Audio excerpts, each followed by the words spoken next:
اوكي. فاك. اما جوج ما غادي بلانتي ايه ديك انا بلانتي ايه ديك أنا. جيش يلا سير غادي بلانتي ايه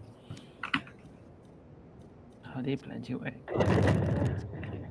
هاي بزاف هادي اخويا او هبطه باللعيبه وقتلاني.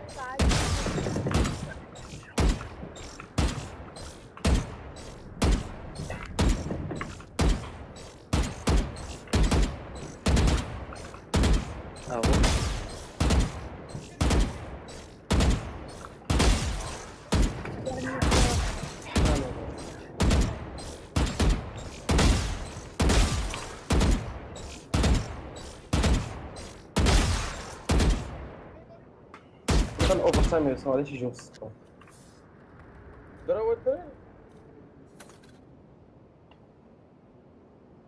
اه بعد سويت بوسيبل. شكون يدير فالو بالفرنسي؟ راه اللي معانا هو اللي تسمع عنده الاكو شكون انا يدير انا فرنسا الله يلعن. بالفرنسي؟ كيس كيليا الي تعطي فالو اسمعني صوفا كي قال لي ديال الالت. الي فوندغودي هادي كوميك. بيهرب عليا. ما غنديرو سميتو بالجابونيه تيقولوا زوين. وراه هي باش كنت دايره انايا. يوسف راسك يمكن تشري اوبي حلف حيت دابا ما كايناش ريس. حلف لا مزيان ملي قلتي لي باش نشري انا اوب Just don't pick, please, okay?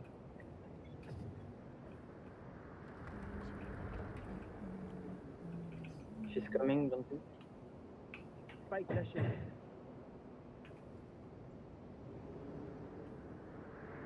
C'est le fight.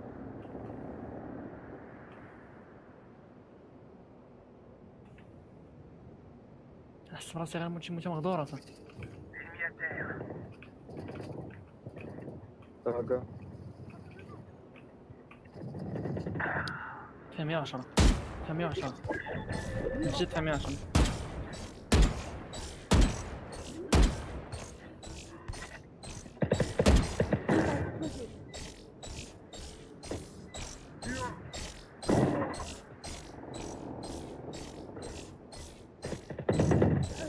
سينجو شنو؟ واش يطلعوا جا لي سبيسي عاوتاني؟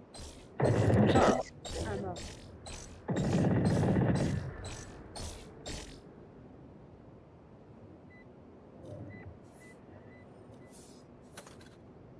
Plus qu'un ennemi.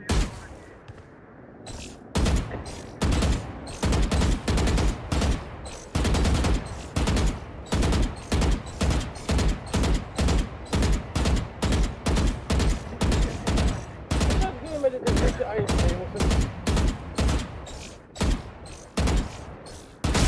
Point d'identité.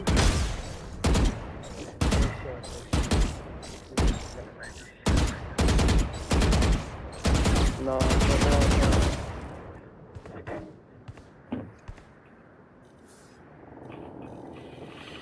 يا راه 3 ضد 4 صافي مزيانه 3 ضد 4 بحال لاعبين 4 ضد 5 عادي go, so please let's focus. اتس اوكي كانوا Just focus. صافي كاينين ستيج عادي اش موت People A.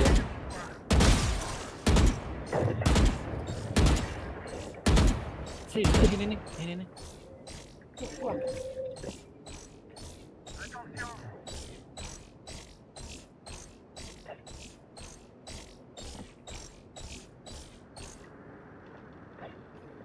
توجور كان مزيان. لا فينيكس جاي فينيكس سي اي الله سيجا ما تبقاش دير داك البوش 133 اخر.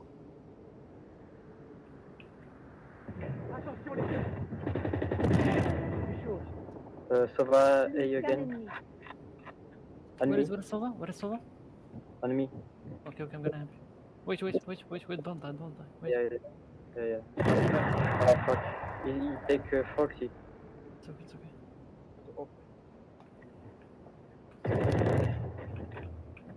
They play up. So Plus de 30 secondes.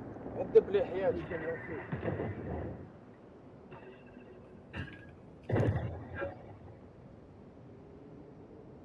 just play time. زي المرة. Don't pick. وين ربحنا؟ اي اي اي اي اي اي.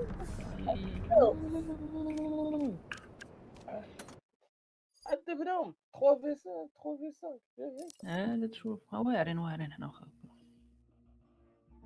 صح الدراري. عذبناهم. لا هذا عرفتي شحال زادونا؟ لاحظ قول لي شحال زادونا. سول 10 زوني 17. زادونا 10. يلا شكرا فالو. 10 اير هذا مش السرقو. عرفت اخر عاد مرة تجيب هكا تيخرج هو فهمتي بلا تيعلمك شحال تيخرج. لا واه. داك موقف عليه بالك الموت. موقف عليه نبا مالك الموت عنده هو با. هاي هو با.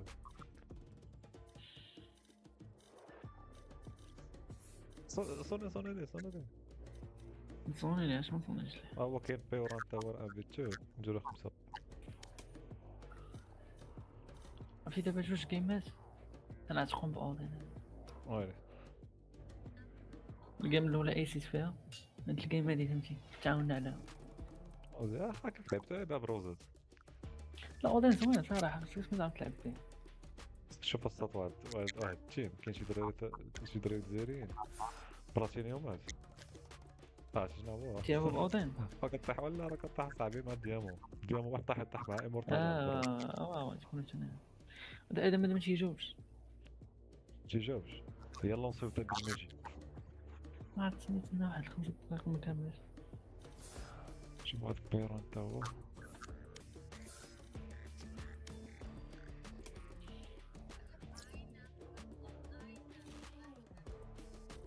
لا ما حاولش كونيكسيون في التليفون هادشي.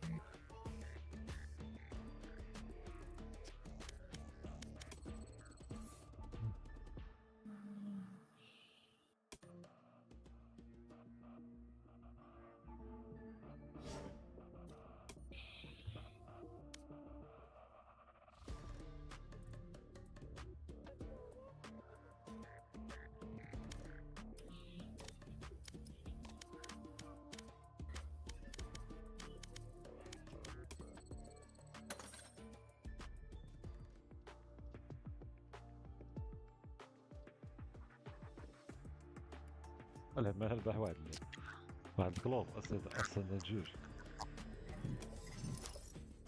ما شاء الله اصلا لا كان معنا هو تراجع على ماتش كيدير الصاد.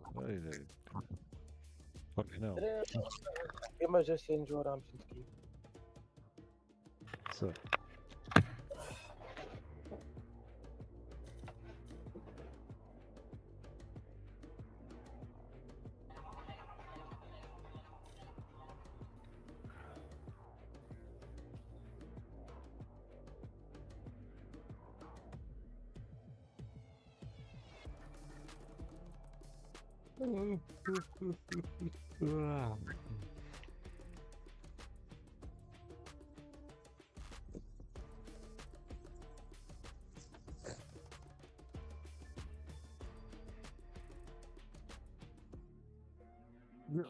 ليش كاستم انا وياك نكس سير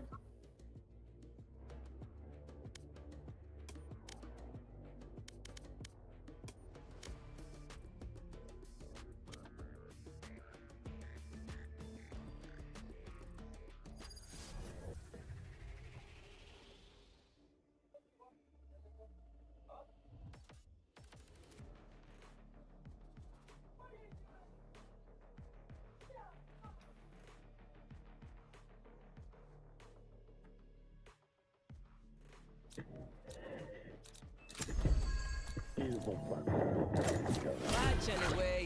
My crew is coming through.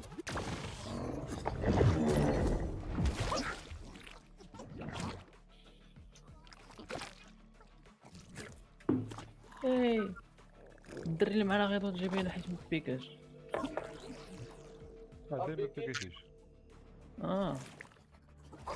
بيكي. انت اللي بغيت جا الصوت.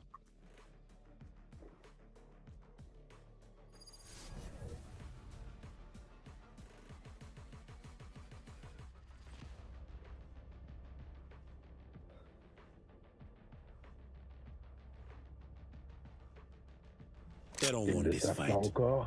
They're just not there yet. لا فرنسا صاحبي كومي. الحمش ديال ما كاع. قال لي كومبا اليزي. Fight! Battez-vous. Ennemi au milieu.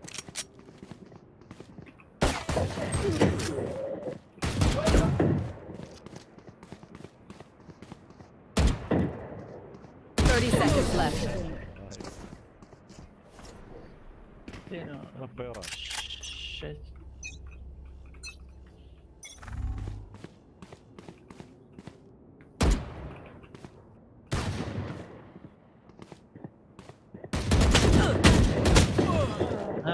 باقي ما سخدان والله باقي ما سخدان. يلاه جلس.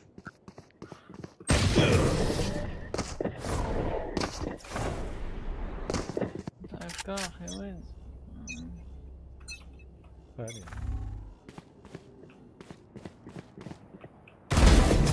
Call out sick next time, yeah? Ándale. سكريميتش. عندالي.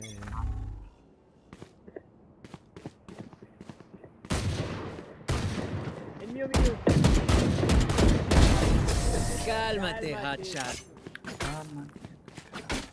Killjoy Faut qu'on prenne le dessus.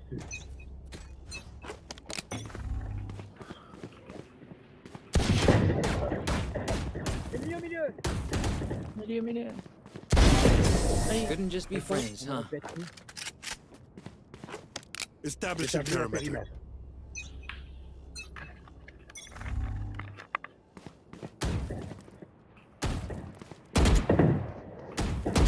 Ennemi au milieu. طفك خلعتينا. That's right, you tell him. كرهتك. As لا نسحب prepared كل as هذا I'll الجول. ever be.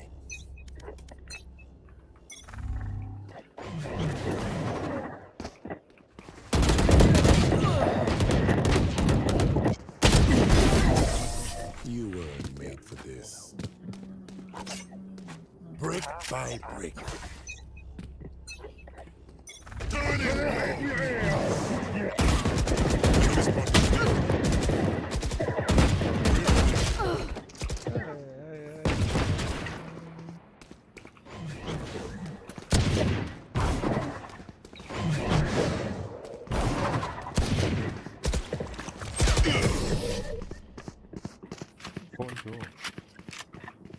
Make your trouble known. خلي واحد بس واحد. Enemy spotted mid.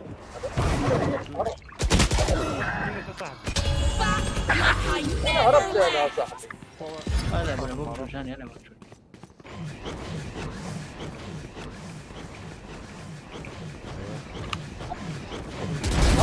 I'm back for good. Refreshing. Roll for initiative. والصالون.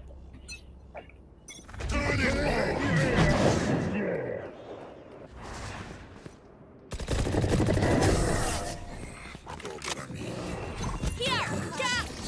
Security en route. Have one of these. Have one of these. Here, catch.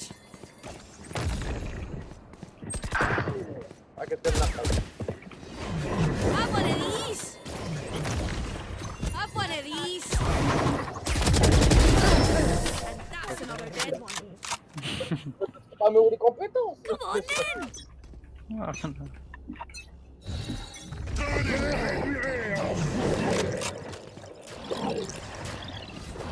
Here.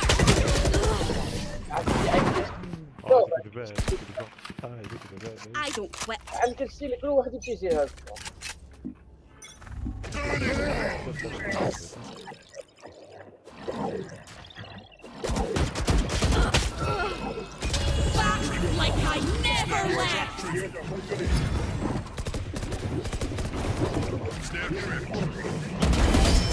Stay. How'd you like to think اما about that كاركتر one, ما eh? توزع جد له احنا All right, muckers. Off we go. Dropping smokes. I can't use that. Here, catch. Trap destroyed. Have one of these. Here, catch. Here, catch. Have one of these. You هذا خليني ارى قويت من no التوشيه ego, no pride. ودابا شوف Have one of these. هذه ولا بتجي شي حاجه غير نلعب بيورم تنطلع شنو Get back up, sweetheart. Get on with it. يورو حاول السرق وجهك.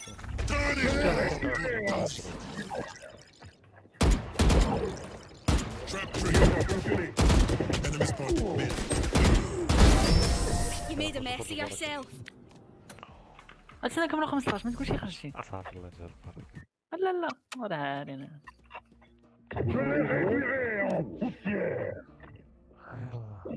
دخل الكومبي في هذا بصح.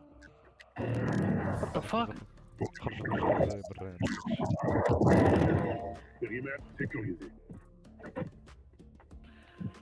رشي لا باقي صافي خرج السرقوا.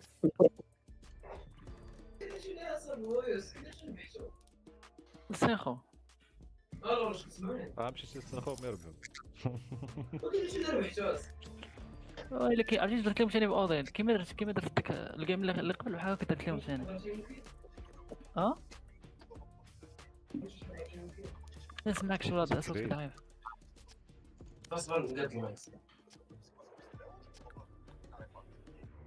طيران اكتيف المايك اصاحبي. قلت لك كيما درت لهم في ديك الجيم اللي قبل فاش كنت ايسيت بحال هكا درت لهم ثاني في الجيم الاخرى كنا لاعبين حنا 3 ضد 4 عذبناهم اللي بالي الله عليكم الله يلا يشوف صبر. صافي عرفتي شنو قلت غنخسر وعاد نتبانا ما تبانيش ما خسرت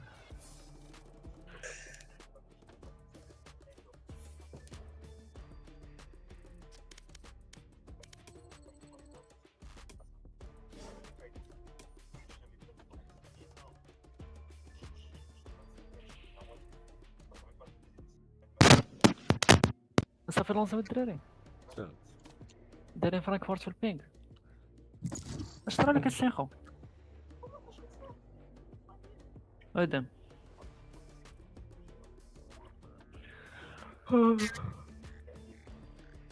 تاع داركنس وقيلا عايش في فرنسا.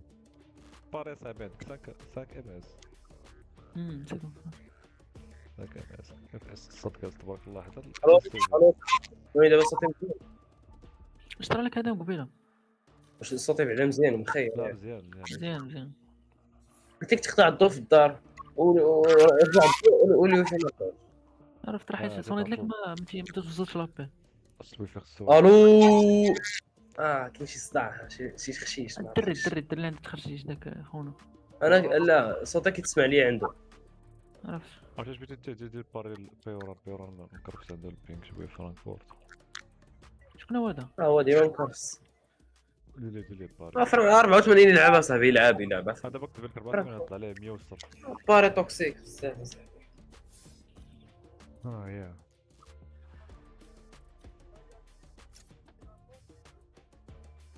دير اخويا باري واش دير نديرو باري بارا اللي بيشوف اللي باش نتوما قول لي اش باش ندير لا مدريد عندي في 34 ديروا اللي بغيت دير مدريد ساهل. Match found. مشى الحال. ما عندكش الزهره جن المهم راه شي باري حسن من والو هذيك باين خير كاع ما عنديش ما دير ما.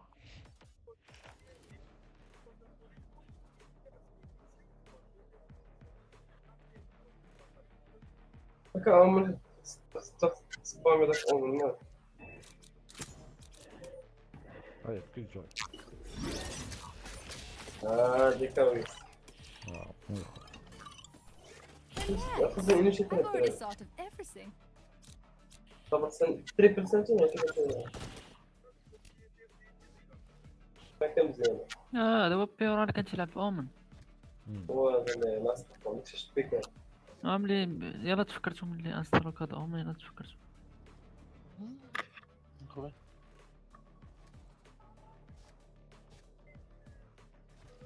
هضرت نفسي هضرت فرنسي. ندوي بالعربية. بوريدي. لا يكون بالعربية. ما تسمعش مزيان. دويج باقي ما كندويش. What darkness? What darkness? قد ذاك المايك عندك انا جوا.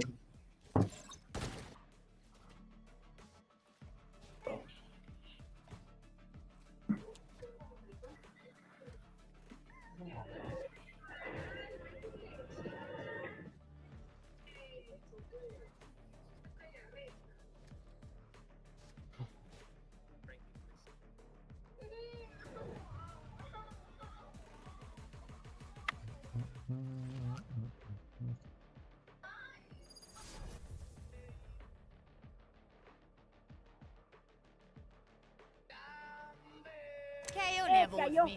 Is there anything you can? Out of charges. Sneak past the metal detector. First thing that comes to mind.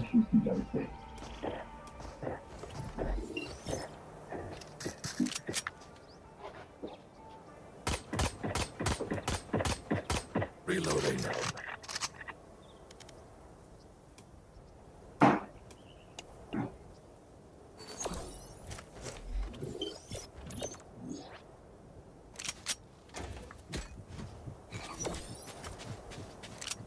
لا ترجع.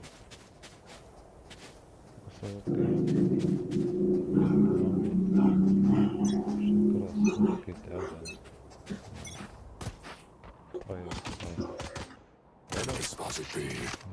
Reloading. Reloading. Reloading.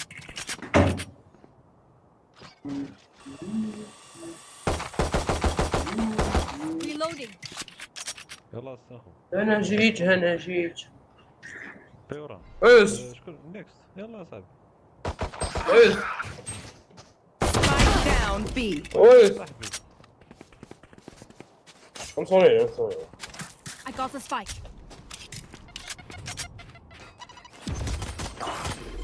Turret out.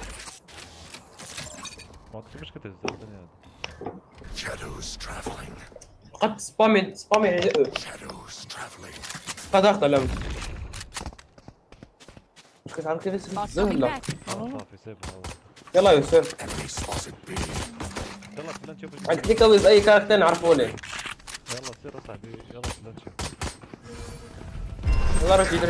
الله 30 seconds left. Reloading. يلا رشيد. سير روبيز. طيب باش نحط لك الفويل بات حط واحد فلانك حط. Turret out. Got him. بلانتي يلا بلانتي. Suppressing. 10 seconds left. Spikes down. Placing swarm grenade.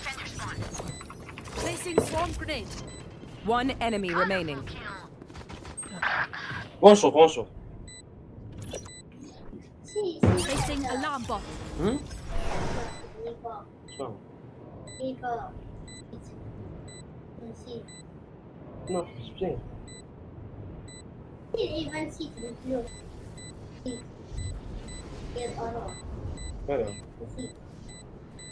مزيان اصلا.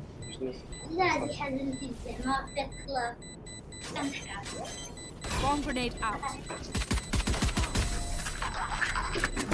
تيم. Killed my bot. Reloading. قال لي So الحس. hot, I can smell their circuits frying. اوالو ذاك القص الله يزيد فيه والله. انا نموت على البوس ما يمشيش ليا.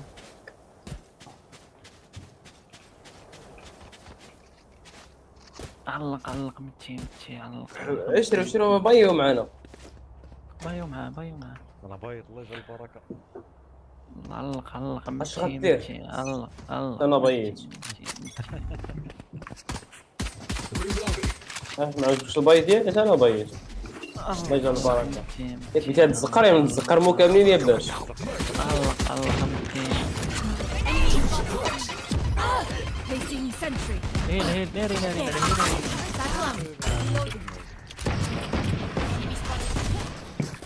واحد هنا واحد جوج واحد هنا.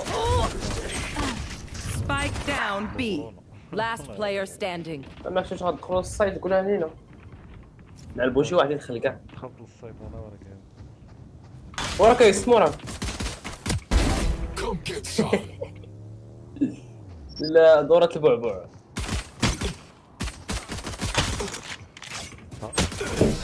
سي واحد الله.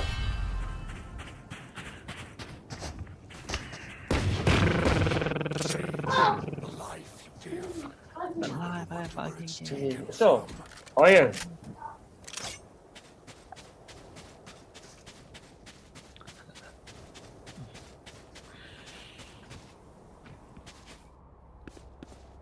الدراجة 7500.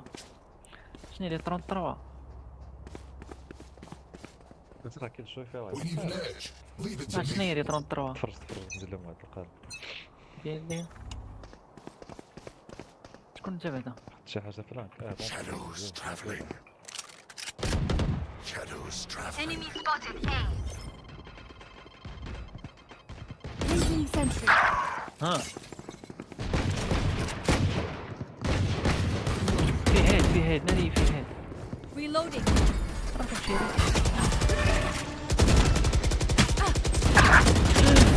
عندي فاندر سير رجع ورا كتهز الفاندر. Reloading. Alarm bot out. Alarm bot down. Last player standing.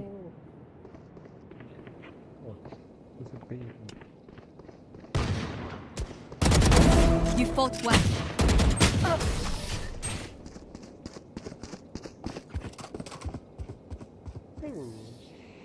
I'll take out their sky. It's something I must do.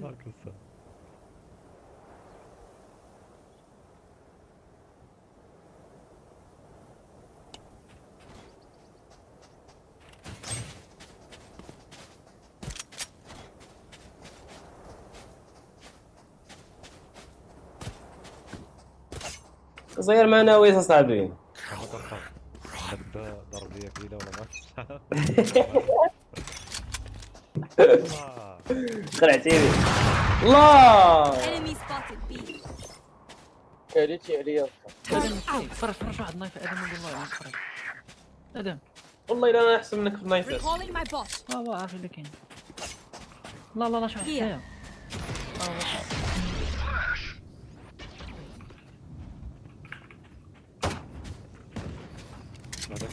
مرحبا بك.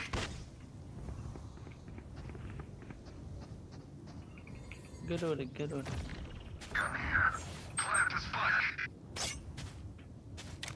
وبلانتي لا Placing sentry.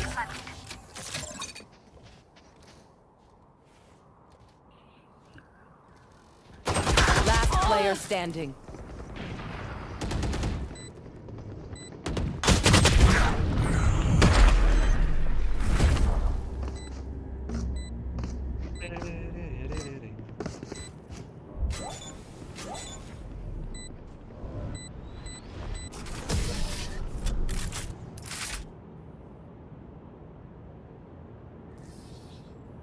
Remember, your weapon is only a tool. You can't just shoot. You have to think. ماشي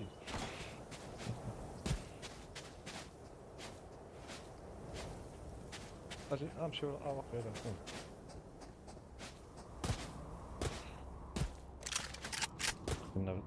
كنا نسطانيو بي وندخل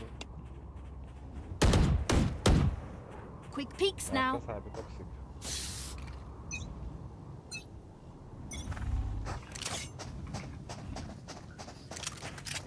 Blinding.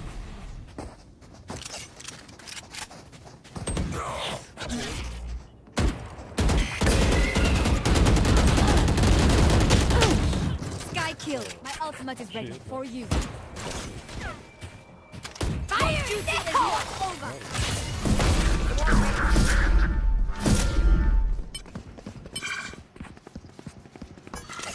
the spike. My ultimate is ready. Cover going Last player standing. No, no. Wait until I blind them to strike.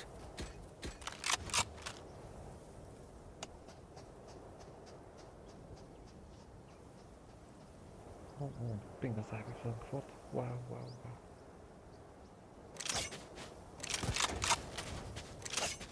الدراري. الو. مالك We set the كي عندك tempo. خار ولا Not شنو؟ them. رجليه مزيان. الزيرو معنا صاحبي.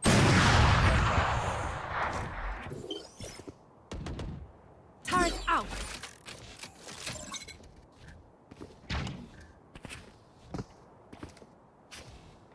شوف انت الروبو شوف هذا الشيء.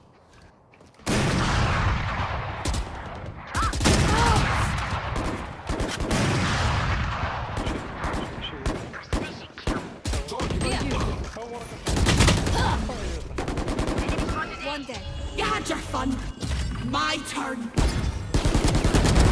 Remove. هيليني. مش هيليش مزيان.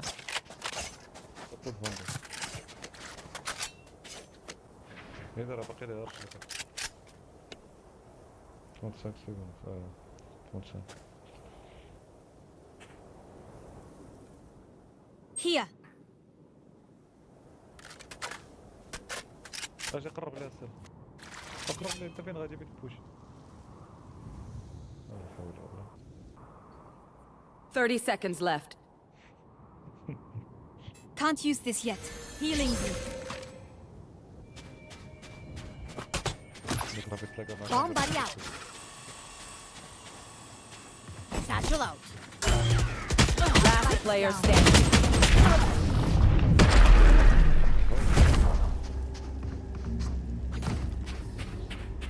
We're here because we're the best. Don't any of you forget. Can I get a drop?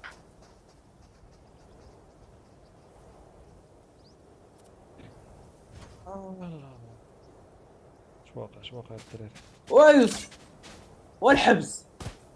واش رينا ولعب اصابي؟ Satchel out.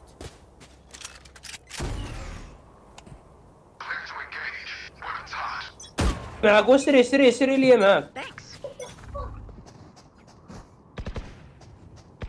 Enemy spotted. They spotted me.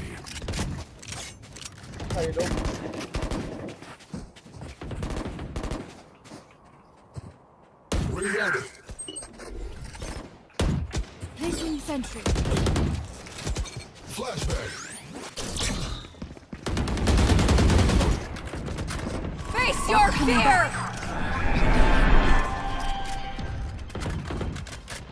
Enemy spotted B. Here comes the party. You want to play? Let's play. One enemy remaining. Can't use that yet. Placing swarm grenade. Placing swarm grenade. Someone's in defender's spawn. ادم شوف الفانتوم ديالي بالروج ولا ادم الفانتوم ديالي. Reloading. بوش. Placing sentry. يزدو. Alarm bot out. Found out. Recalling my bot. نجمعش هذه الطريقة. Recalling my bot. They want to dance? لا نجمع. I'll lead.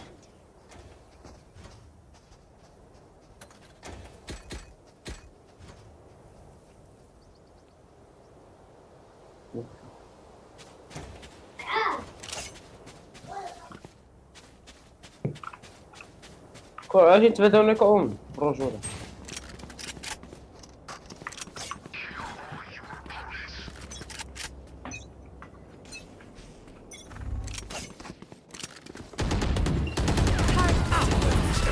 Blinding. Reloaded. Reloading. Cover going out. Placing swarm grenade. Shadows. Swarm grenade out. Reloading. Hostile Bomb KIA. coming back.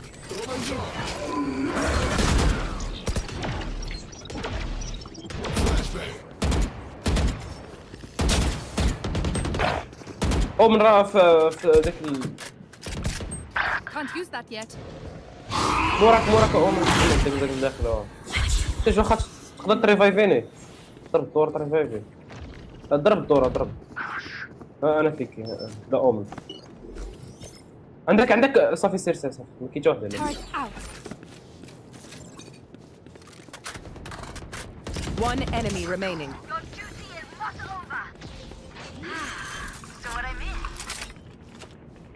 30 seconds left. My انا ultimate. الكورنامي بالروج ولا. Placing swarm grenade. وات ذا فاك علاش انا بالضبط علاش جيب كورنامي Down here. I know what must be done.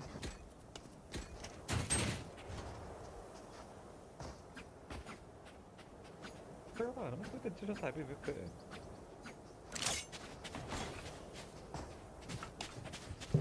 عليه مان Can I get a drop? عليه مان اش مبانط على الناس يوسف راه والله يوسف شوف ماشي كما طاح اصبر شويه يوسف واش فيش يوسف هذا؟ راه يوسف عطيني داك الكورنامي ديالو ولا غادي نتخار انا وياه ما عرفت عطيني الكورنامي ديالو ولا غادي نتخار انا وياه ما عرفت عطيني الكورنامي ديالو يوسف عطيني يوسف دابا لا تبرعش دابا لعب معنا دابا ولا ما يكملش الطرح ويز والله لا ربحتي بالله عطيني الكورنامي ديالي راه غادي ما يخي دابا دار لا شي على والو سكواد حق على امك وانت اللي عطيني حطه قدامي ايش بغيتي؟ Placing swarm grenade. Swarm grenade out.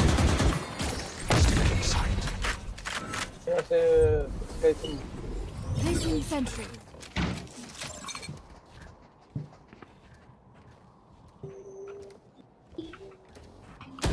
Turret down. Last player standing. Spike down B. Satchel out.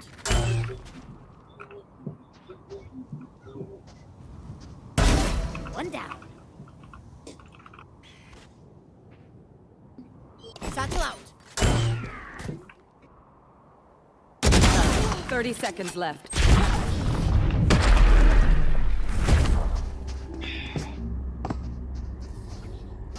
Gear up.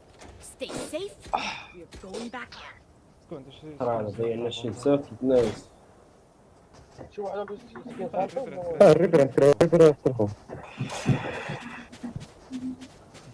كاين داير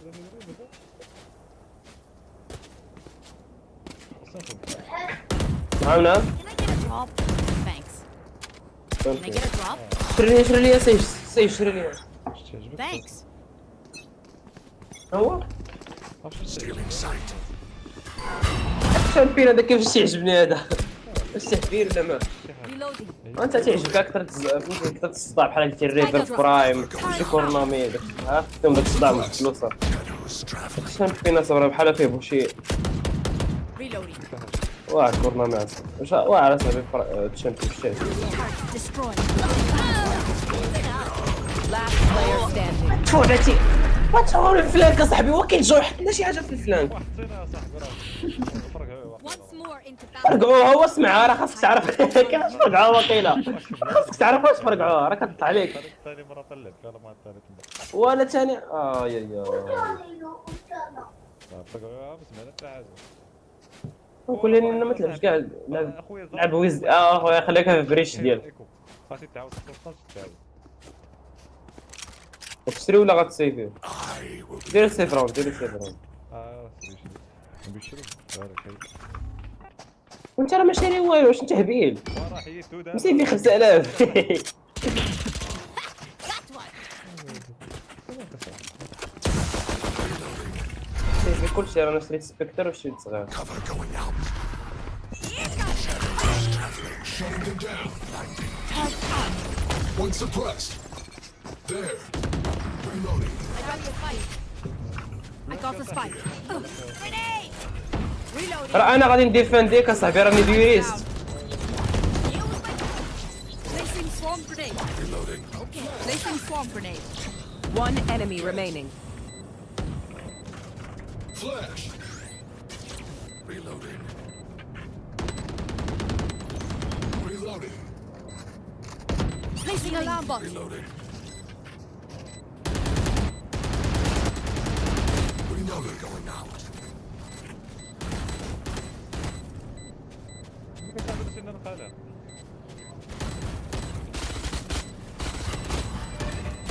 Reloading. ما بغيت نقول لك الكلمة الله يعلم. Thrifty.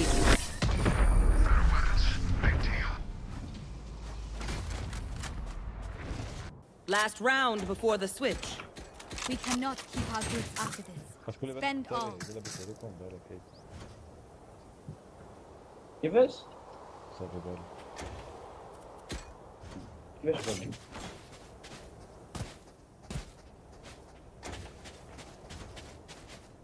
بالي؟ سرشل.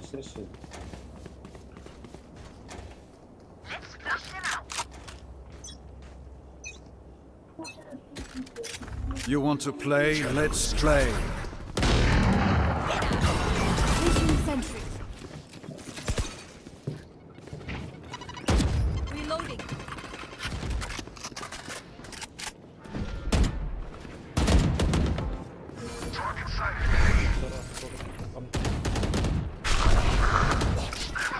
Reloading. يلا باش نمشي يلا. ولا نمشيو للسيف.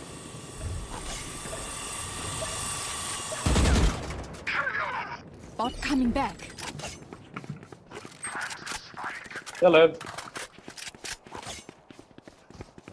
يس الترا باسترون. Grenade. Initiated.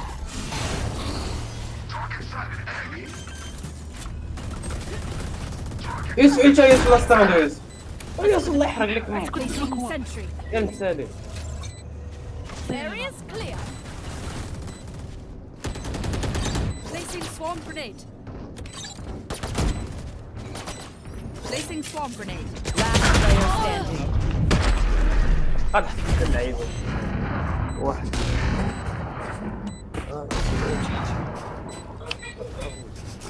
Fire in the hole. فك. Switching sides. والله صعب تقول لي Strike at their weak points. If one link breaks, the rest will follow. ايش تلفون جوال؟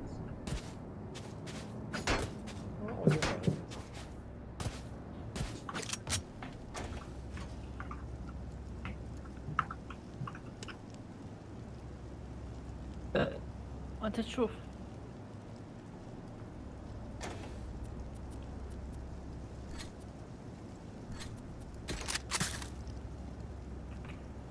عملت شي هذا. I won't lose you all again. بيخ مع امل المطارات.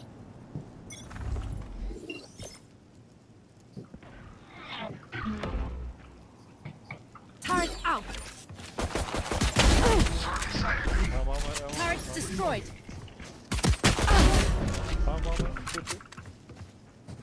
اجي بوشني كوي. ما تبيتيش بيا. Spike down B. One enemy remaining. Here.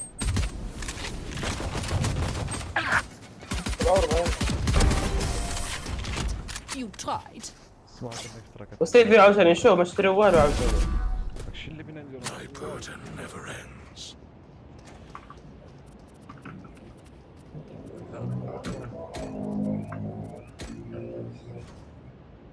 اشتري يس.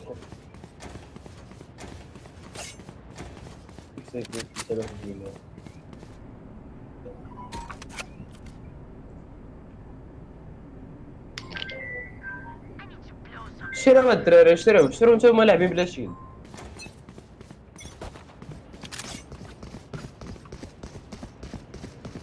يا ربي يحرق لك المخيط.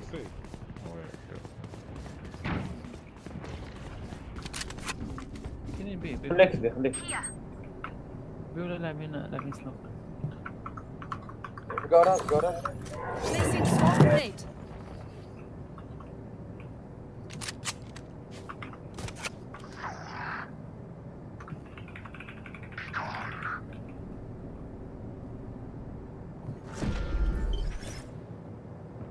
Placing sentry. Spike down A. One enemy remaining. غادي تبيع هو تلاقى معك.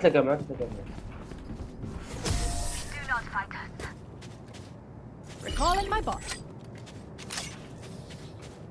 I survived obliteration. I will survive them.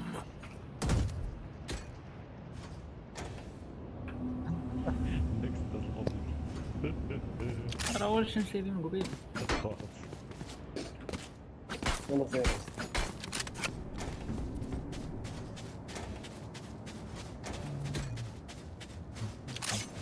Come on, let's go.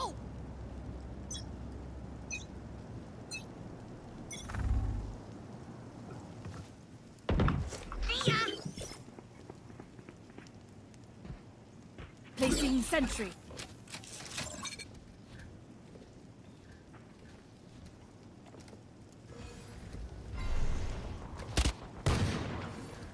ما تبيكيش اويز. Down. شي افو كاين. Placing swarm grenade. Swarm grenade out. Enemy spotted B. ما تبيكيش اويز. تيبا ويز كلشي تيبا. عرفت شنو ما يديروا على العالم. سيج. ما عندهم تيبوشي من لونج. باش يفيك. او ماشي بلانتي. Spike planted. بان عليك الامان. One enemy remaining. والله جيب لي اودن. Placing alarm bot. جيب لي اودن والله. خليني ديفيوز.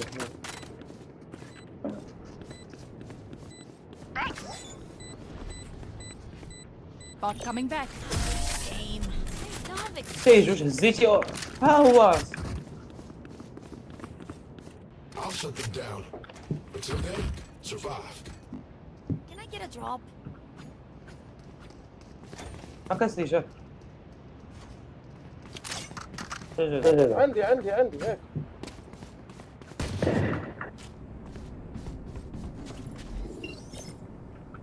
اشتري لي ها هو اودين ديالك اصاحبي. اشتري لي ها اودين ديالك ها هو.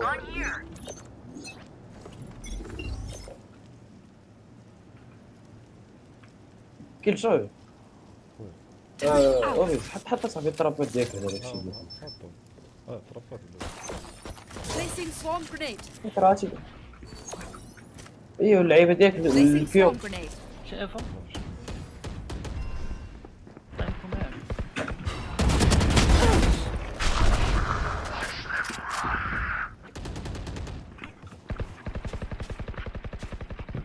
معليش يدخلوا والو حنا يفايز.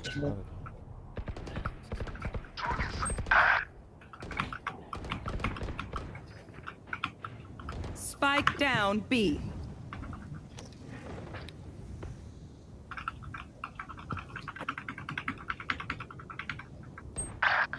اوف 111 سكاي وان شوت. سكاي از فيري لو.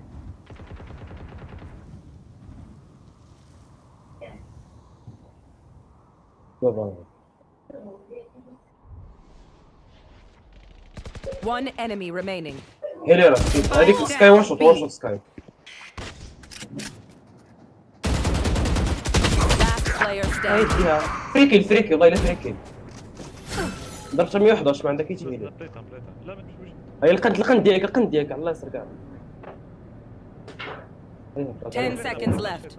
هبطات هبطات اخويا هبطات. والدراري والله ما سمعت حتى حاجه. تبارك. ورا ما عرفت هي. Paint. Check. Charges. Check. رب العالي يا صاحبي. زيرو اي كيو باينه ولا ما عندهاش تايم وكتشوف انت مازال تما.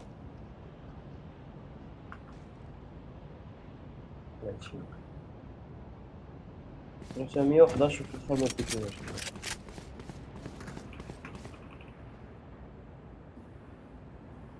Time for a field test.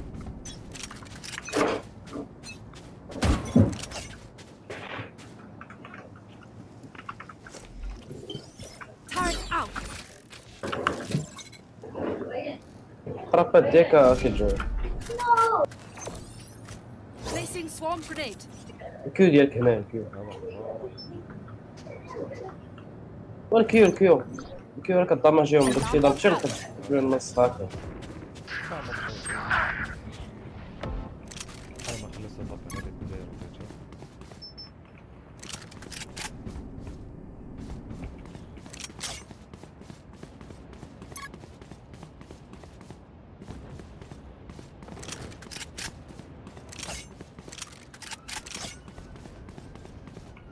انا غادي.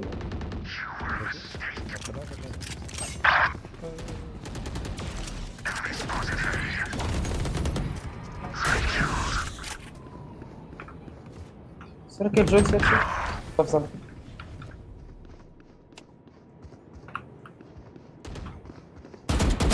One enemy remaining. Who could have predicted this? All right, I did. Shadows, they will hide you. I need this.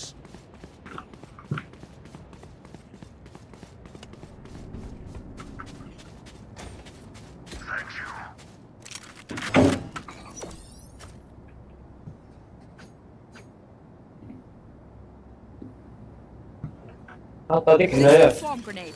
اسمع هذيك كيو ديالك هنايا. Swarm grenade. واش عارف بعدا الكيو اش كدير؟ You want to play? Let's play. ما كزعيم. Placing sentry. صعب راه رقم واعر كيرجع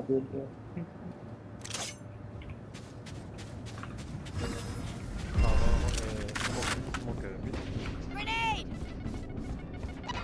Found them. Target destroyed. Swarm grenade out. وضربهم فين رجعتي اللور عاوني. شو معنا الله يلاه شو معنا. Spike دابا صافي down. مت انا. Keep it in. My ultimate is ready. Initiated. Spike planted. هاك. واحد على اليمين ديالك صافي.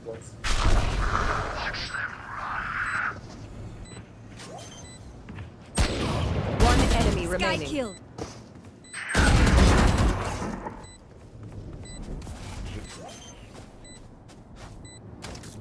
جيب الكاي سيج. موراك. هنا على اليسار. دا بيورا.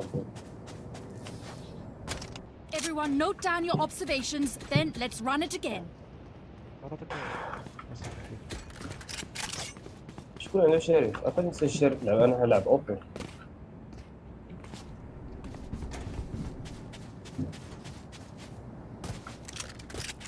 جرى شريف.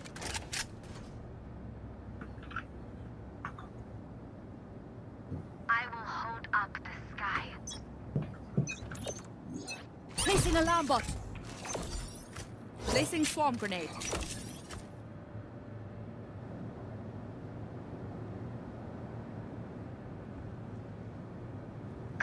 Placing swarm grenade. My ult's ready. Enemy spotted A. Here comes the party. Turret out. 135 في سيج في Face سكاي your fear. و101 في فيد و81 في كلوب. كاملين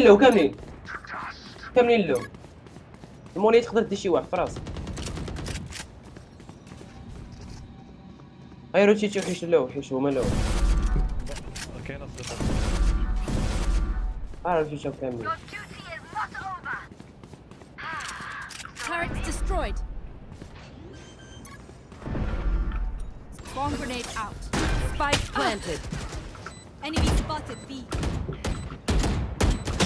Oh, return to dust. You had your fun. My turn. خلوها تموت خلوها تموت بلوك. One enemy remaining. خلوها تموت.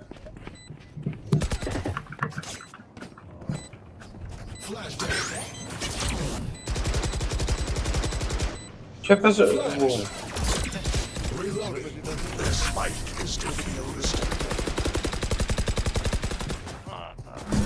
ويت بغيتي خوتي ديال امو Time to stock back ويت up. بغيتي باش 135 في ديك سكاي اصاحبي. واو ويت باش الكايوس اه ما حشمتيش. لكن انا الفانتوم. شباب راه قلت لك ما حشمتش. اجا صاحبي راه حشمت داك ما بتكمل. لا هاكا خويا. اجي صاحبي وخلي ديك السايت ديال ما خاويه. يلا شري لي يا بيوران اومن. قرض بنادم قرض بنادم. دابا نحقك. احنا طلعنا كاع بس صح. كاين شامبر اي Alarm bot out. خلي شي وحدين باترون. Placing swarm grenade.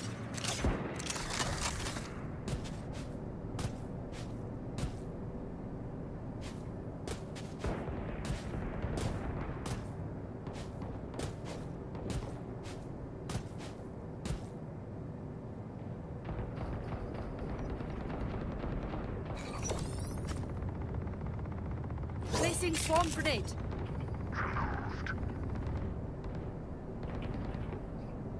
Enemy spotted A. ما عندي زوج هنا. نجم نقول ليه One enemy remaining.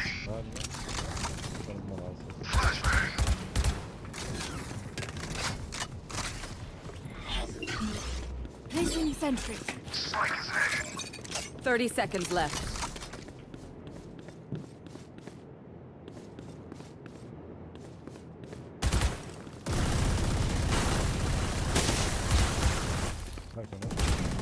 وات ذا فاك شحال يمكن لي هذا وات ذا فاك.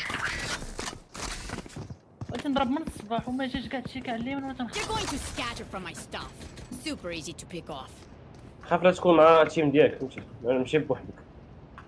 ولا انا اصلا كنت نشوف جيت وكنت نضرب في ويز وما جاش ضربني داز من قدامي. كنت نضرب انا اصلا كنت نتيري في ويز. داز من قدام فين منين داز؟ وما فهمتش راه ما فهمتش انا كيفاش داز من قدامي. انا نضرب فيك وهو داز من قدامي. وقيلا ما عندوش تسمات. بلاتي صونديش وقيلا ما عرفت. Don't overthink it. That's my job. Satchel out. ما عرفت تحب هذا يقول Alarm bot out. Placing swarm grenade. Placing swarm grenade. ترى ما بيه فيك. Placing sentry. اوف سلام. هيلي سيج هيلي اجين هيلي لا يوسف لا بروش لا اجين هيلي اجين هيلي لا لا غنمشي تبع يقتلوني لا يصلح بديك لحظه اش كيدير عندي اوبريت الله الا عنده شوف واش شاري يلا جين بروش انا الام عطاني اوفي هاكا خويا هدي ها وزري تبع نلقى فيك جا بابا Enemy spotted. One enemy remaining. شو ما عليك اصاحبي برهون كلشي بديت لا لا عندي اوبي انا اش بين ندير مشات اويلي اوبريشن ها هو قدامك زيد شويه ها هو الله يرضيك Match point. They're fighting to the end. Typical and pointless. ديك الحكايات بحال هكا كتقتل فينا ما فهمتش. زيد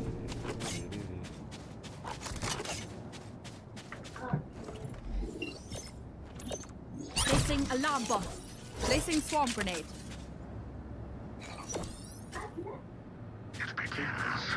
Placing swarm grenade. يلا دير بهذا الراوند تبارك علينا. Turret out.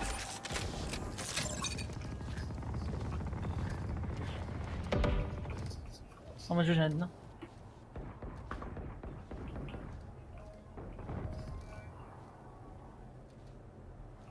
Face your fear. نيون على اليسار ديالك. لا ما كاينش معنا اصلا نيون. شو واقيلا. تقول لي نيون على الناس ديك ما تشاهد على الناس.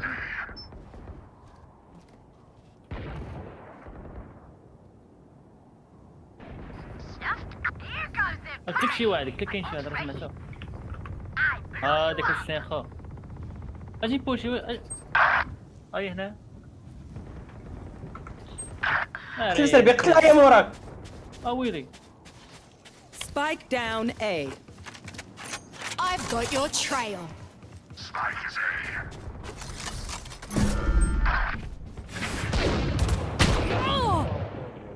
وفيت 30 فاك. seconds left. One enemy remaining. يلا جوج دوا في وراه بقيت بوحدك Calling my لحظه. bot. Bot coming back.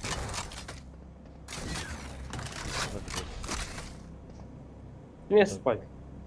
دابا روتيتي روتيتا. عندنا سبايك. صافي ابقى بلاصتك هو عند كي هو 10 عند كيلجوي، هو عند seconds كيلجوي موراك.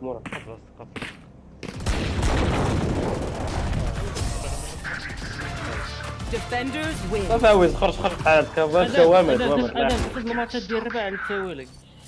تبارك الله. الا ما زادونيش شي 27 ولا 26 ما داروا والو.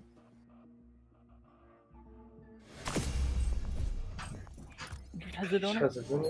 طلعوك انت بعد السيرفر جوج ياك 100% انا 16. آه. الله يحرق لهم. تاومي عليك. 19 نشوف انا 13 اجيني 11. انا 16. خويا ويز امم تعلم لك الرينا مزيانه في راسك سهله. سهله خلي ديك الجا تاع التسام. سهله. ما كنخا ما عجبكش كتجي والله لا انت فطر هذا كتلعب بالام دي اكثر من الابيتي ديال كيلجا فهمتي. ما مناسباش معك، خليك في بريتش.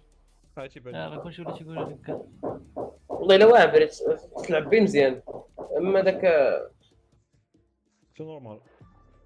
شنو واحد دير روحها وتفرج. ايوا تعلمك شي كاركتير زعما اللي احسن من كيلجو. ناقصه شويه. شوف انا رجع البريتش. السلام عليكم. سي سي هادي سي وهادي او.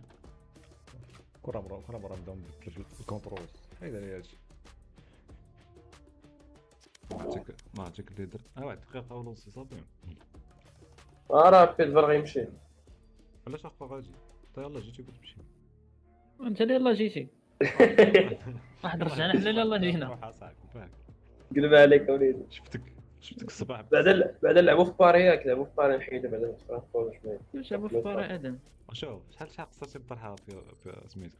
ادم تلعب ثلاثه اللي يلعب. نعم يا سلام. كيفاش لعبوا في بارك؟ باش شنو؟ لا انتم شوف دابا بيوران فرانكفورت ضربة سيزي شحال؟ ضرب 26 كيل. دابا درتو ليه باري ضرب 35. يلاه اش باقي بيتو يلاه السلام. راه تسمعوني تسمعني كنسمعوك. واش هذا ما خارج؟ كيفاش باش ما تخرج من دابا راه باقي الحراسه حتى الليله. حتى الليله صاحبي راه السبعه هادي باش نرجع مع ديك العشرة باش فهمتي ما نسهروش ثاني. واش انت بيه؟ كتبان كائن مفوج.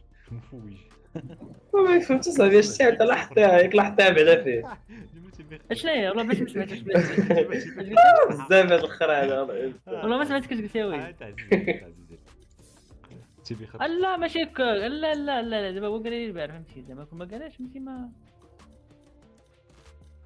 انا نخرج نزيد واحد الطريح مع الدراري. باقي الحال. نزيد واحد الطريح ونمشي. واش بني من عليك؟ بني لا صاحبي لا كاليفورنيا قول لي سير فيها بعد الوقيته هادي. راه يديني واحد البلاي بيمشيو يقصروا به. فراسك اسمع شي بني من العكس اي مدينه. ويز شي بني من العكس اي مدينه. شي بني من البلاد شي تخرج الصباح كامل تكون خاوي. الخروج ديال بني من البلاد هو من ورا المغرب عاد باش تغمر. ولكن ماشي تسدوا الحوايج. لا كازا 10 اصلا هما يسدوا. غير شويه ديك الجوج واقيلا بحال هكاك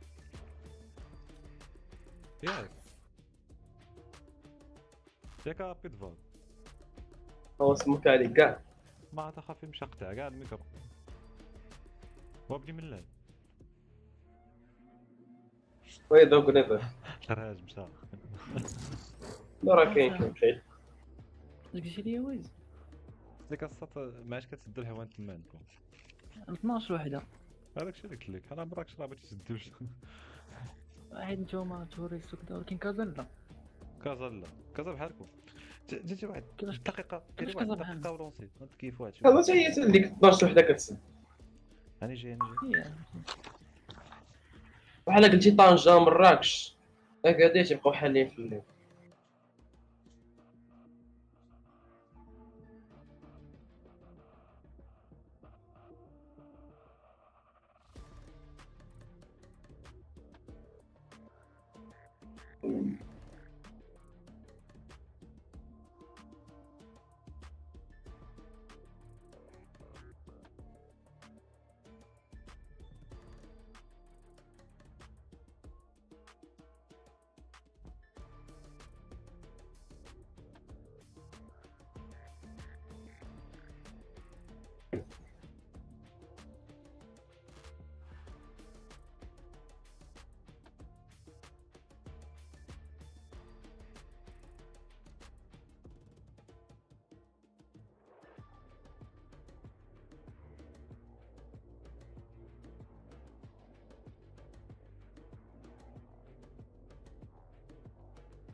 Screws in the corner.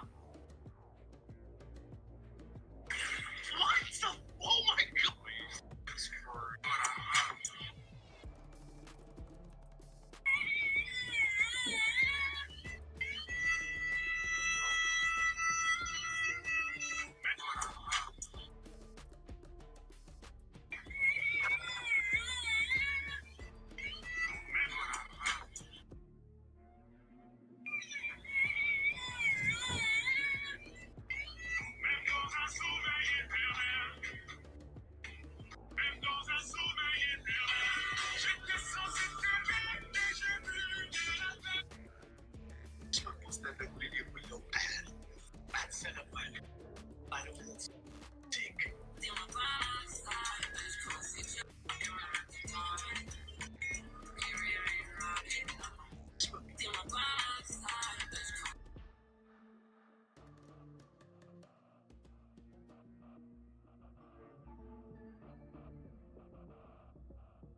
فوز.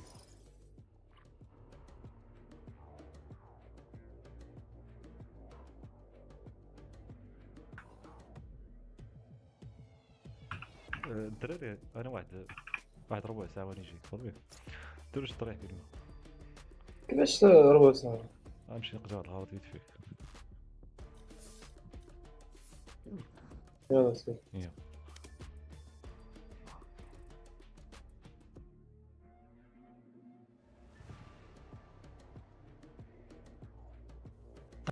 After this pattern. What a strange thing it is, and what a fortune for that kind man who set his bread afloat upon the waters. If it had only been my husband that did it. For we are so poor, so old and poor. Then with a sigh, but it was not my Edward. No, it was not he that gave a stranger $20. It is a pity, too. I see it now. Then with a shudder, but it is gambler's money, the wages of sin. We couldn't take it. We couldn't touch it. I don't like to be near it. It seems a defilement. She moved to a farther chair. I wish Edward would come and take it to the bank. A burglar might come at any moment. It is dreadful to be here all alone with it. At 11 Mr. Richards arrived, and while his wife was saying, I am so glad you've come, he was saying, I'm so tired clear out. It is dreadful to be poor and have to make these dismal journeys at my time of life.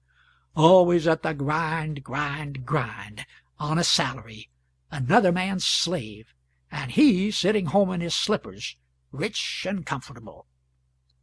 I am so sorry for you, Edward, you know that, but be comforted. We have our livelihood. We have our good name. Yes, Marion, that is everything. Don't mind my talk. It's just a moment's irritation and doesn't mean anything. Kiss me. There, it's all gone now, and I'm not complaining any more. What have you been getting? What's in the sack? Then his wife told him the great secret. It dazed him for a moment, and then he said, It weighs 160 pounds. Why, Mary, it's $40,000. Think of it. A whole fortune. Not 10 men in this village are worth that much. Give me the paper. He skimmed through it and said, Isn't it an adventure? Why, it's a romance. It's like the impossible things one reads about in books and never sees in life. He was well stirred up now, cheerful, even gleeful. He tapped his old wife on the cheek and said humorously, Why, we're rich, Mary, rich. All we've got to do is bury the money and burn the papers. If the gambler ever comes to inquire, we'll merely look coldly upon him and say, What is this nonsense you're talking? We've never heard of you and your sack gold before. And then he would look foolish and in the meantime, while you're running on with your jokes, the money is still here, and it is fast getting along toward burglar time. True. Very well. What shall we do? Make the inquiry private? No, not that. It would spoil the romance. The public method is better. Think what a noise it will make. And it will make all the other towns jealous, for no stranger would trust such a thing to any town but Hadleyburg, and they know it. It's a great card for us. I must get to the printing office now, or I shall be too late. But stop, don't leave me here alone with it, Edward. But he was gone.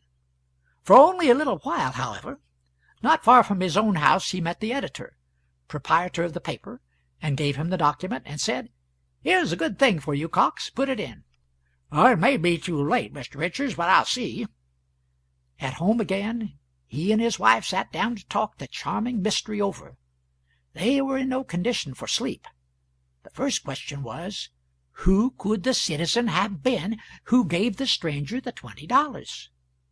It seemed a simple one. Both answered it in the same breath. Barclay Goodson. Yes, said Richards, he could have done it, and would have been like him, but there's not another in the town. Everybody will grant that, Edward, grant it privately anyway. For 6 months now the village has been its own proper self once more, honest, narrow, self-righteous, and stingy. It is what he always called it to the day of his death. Said it right out publicly, too. Yes, and he was hated for it. Oh, of course, but he didn't care. I reckon he was the best hated man among us, except the Reverend Burgess. Well, Burgess deserves it. He will never get another congregation here. Mean as the town is, it knows how to estimate him. Edward, doesn't it seem odd that the stranger should appoint Burgess to deliver the money? Well, yes, it does. That is, why so much that ising? Would you select him? Mary, maybe the stranger knows him better than this village does. Much that would help Burgess. The husband seemed perplexed for an answer. The wife kept a steady eye upon him and waited. Finally Richard said, with the hesitancy of one who is making a statement which is likely to encounter doubt, "Mary, Burgess is not a bad man." His wife was certainly surprised. "Nonsense!" she exclaimed. "He is not a bad man, I know.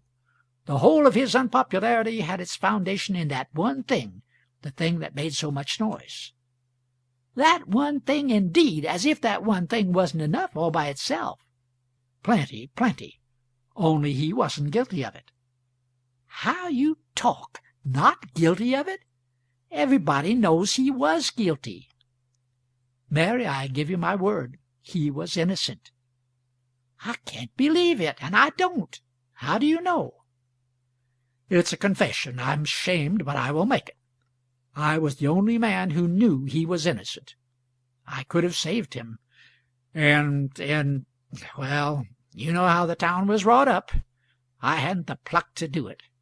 It would have turned everybody against me. I felt mean, ever so mean, but I didn't dare. I hadn't the manliness to face that. Mary looked troubled, and for a while was silent. Then she said, stammeringly, I don't think it would have done for you to one mustn't, public opinion. One has to be so careful, so. It was a difficult road, and she got mired, but after a little she got started again. It was a great pity, but, why, we couldn't afford it, Edward. We couldn't indeed. Oh, I wouldn't have had you do it for anything. It would have lost us the goodwill of so many people, Mary, and then, what troubles me now is what he thinks of us, Edward. He doesn't suspect that I could have saved him. Oh, exclaimed the wife in a tone of relief. I'm glad of that. As long as he doesn't know that you could have saved him, well, that makes it a great deal better. Why, I might have known he didn't know, because he is always trying to be friendly with us, as little encouragement as we give him. More than once people have twitted me with it. There's the Wilsons and the Wilcoxes and the Harknesses. They take a mean pleasure in saying, "Your friend Burgess," because they know it pesters me. I wish he wouldn't persist in liking us so. I can't think why he keeps it up. I can explain it. It's another confession. When the thing was new and hot, and the town made a plan to ride him on a rail, my conscience hurt me so that I couldn't stand it, and I went privately and gave him notice, and he got out of town and stayed out till it was safe to come back. Edward, if the town had found it out! Don't! It scares me yet to think of it. I repented of it the minute it was done, and I was even afraid to tell you, lest your face might betray it to somebody. I didn't sleep any that night for worrying. But after a few days I saw that no one was going to suspect me, and after that I got to feeling glad I did it. And I feel glad yet, Mary, glad through and through. So do I, now, for it would have been a dreadful way to treat him. Yes, I'm glad, for really you did owe him that, you know.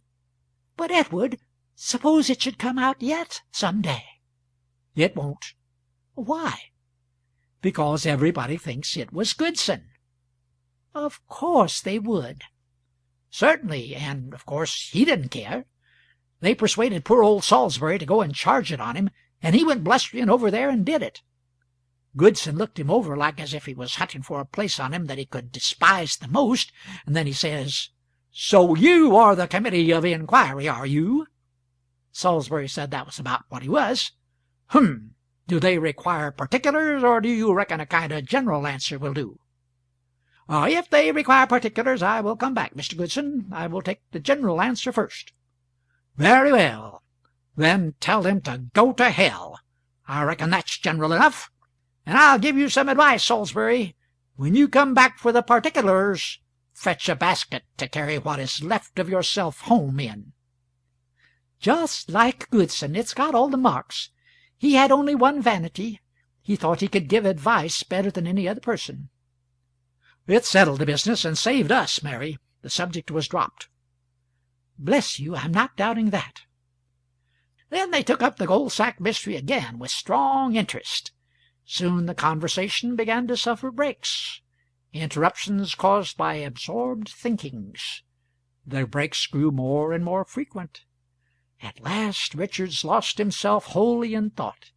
He sat long, gazing vacantly at the floor, and by he began to punctuate his thoughts with little nervous movements of his hands that seemed to indicate vexation.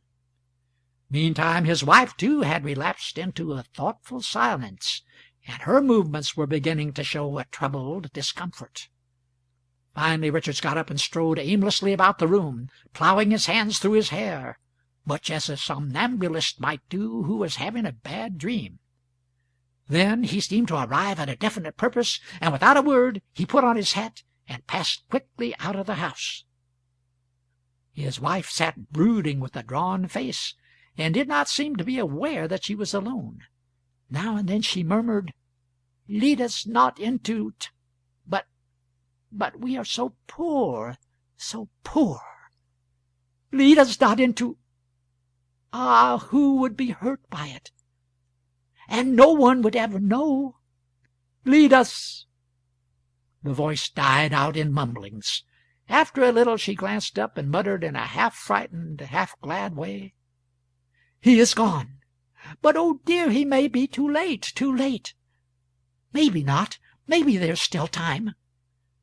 She rose and stood thinking, nervously clasping and unclasping her hands. A slight shudder shook her frame, and she said out of a dry throat, "God forgive me. It's awful to think such things, but Lord, how we are made! How strangely we are made!" She turned the light low and slipped stealthily over and knelt down by the sack, and felt of its ridgy sides with her hands, and fondled them lovingly, and there was a gloating light in her poor old eyes. She fell into fits of absence, and came half out of them at times to mutter, "If we had only waited, oh, if we had only waited a little, and not been in such a hurry." Meantime Cox had gone home from his office and told his wife all about the strange thing that had happened, and they had talked it over eagerly, and guessed that the late Goodson was the only man in the town who could have helped the suffering stranger with so noble a sum as $20. Then there was a pause, and the two became thoughtful and silent, and by nervous and fidgety. At last the wife said, as if to herself, "Nobody knows this secret but the Richardses, and us.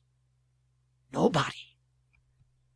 The husband came out of his thinkings with a slight start, and gazed wistfully at his wife, whose face was become very pale.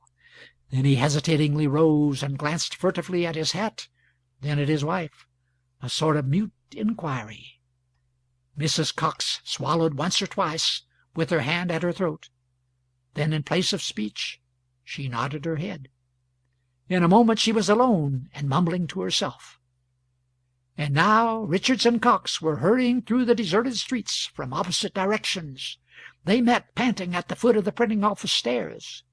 By the night light there they read each other's face. Cox whispered, "Nobody knows about this but us." The whispered answer was, "Not a soul, on honor, not a soul." "If it isn't too late to—" The men were starting upstairs. At this moment they were overtaken by a boy, and Cox asked, "Is that you, Johnny?" "Yes, sir." "You needn't ship the early mail, nor any mail. Wait till I tell you." "Oh, it's already gone, sir." Gone! It had the sound of an unspeakable disappointment in it. Yes, sir. Timetable for Brixton and all the towns beyond changed to-day, sir. Had to get the papers in 20 minutes earlier than common. I had to rush. If I had been 2 minutes later—" The men turned and walked slowly away, not waiting to hear the rest. Neither of them spoke during 10 minutes. Then Cox said in a vexed tone, "What possessed you to be in such a hurry? I can't make out." The answer was humble enough. "I see it now, but somehow I never thought, until it was too late. But the next time—" "Next time be hanged! It won't come in 1,000 years." Then the friends separated without a good night, and dragged themselves home with the gait of mortally stricken men. At their homes the wives sprang up with an eager "Well?" then saw the answer with their eyes, and sank down sorrowing without waiting for it to come in words. In both houses a discussion followed of a heated sort, a new thing. There had been discussions before, but not heated ones, not ungentle ones. The discussions tonight were a sort of seeming plagiarisms of each other. Mrs. Richards said, "If you had only waited, Edward! If you had only stopped to think! But no, you must run straight to the printing office and spread it all over the world." Well, it said publish it. "That is nothing. It all said do it privately if you liked. There now, is that true or not?" "Why, yes, it is true, but when I thought what a stir it would make, and what a compliment it was to Hadleyburg that a stranger should trust it so—" "Oh, certainly, I know all that. But if you had only stopped to think, you would have seen that you couldn't find the right man, because he's in his grave, and hasn't left chick nor child nor relation behind him. And as long as the money went to somebody that awfully needed it, and nobody would be hurt by it, and—" She broke down crying. Her husband tried to think of some comforting thing to say, and presently came out with this: "But after all, Mary, it must be for the best. It must be. We know that. And we must remember that it was so ordered." "Ordered! Oh, everything's ordered when a person has to find some way out when he has been stupid. Just the same, it was ordered that the money should come to us in this special way, and it was you that must take it on yourself to go meddling with the designs of Providence. And who gave you the right? It was wicked, that is what it was, just blasphemous presumption, and no more becoming to a meek and humble professor of— But, Mary, you know how we have been trained all our lives long, like the whole village, till it is absolutely second nature of us to stop not a single moment to think when there's an honest thing to be done." "Oh, I know it, I know it. It's been one everlasting training and training and training in honesty. Honesty's shield from the very cradle against every possible temptation, and so it's artificial honesty, and weak as water when temptation comes, as we have seen this night. God knows I never had shade nor shadow of a doubt of my petrified and indestructible honesty until now. And now, under the very first big and real temptation, Edward, it is my belief that this town's honesty is as rotten as mine is, as rotten as yours.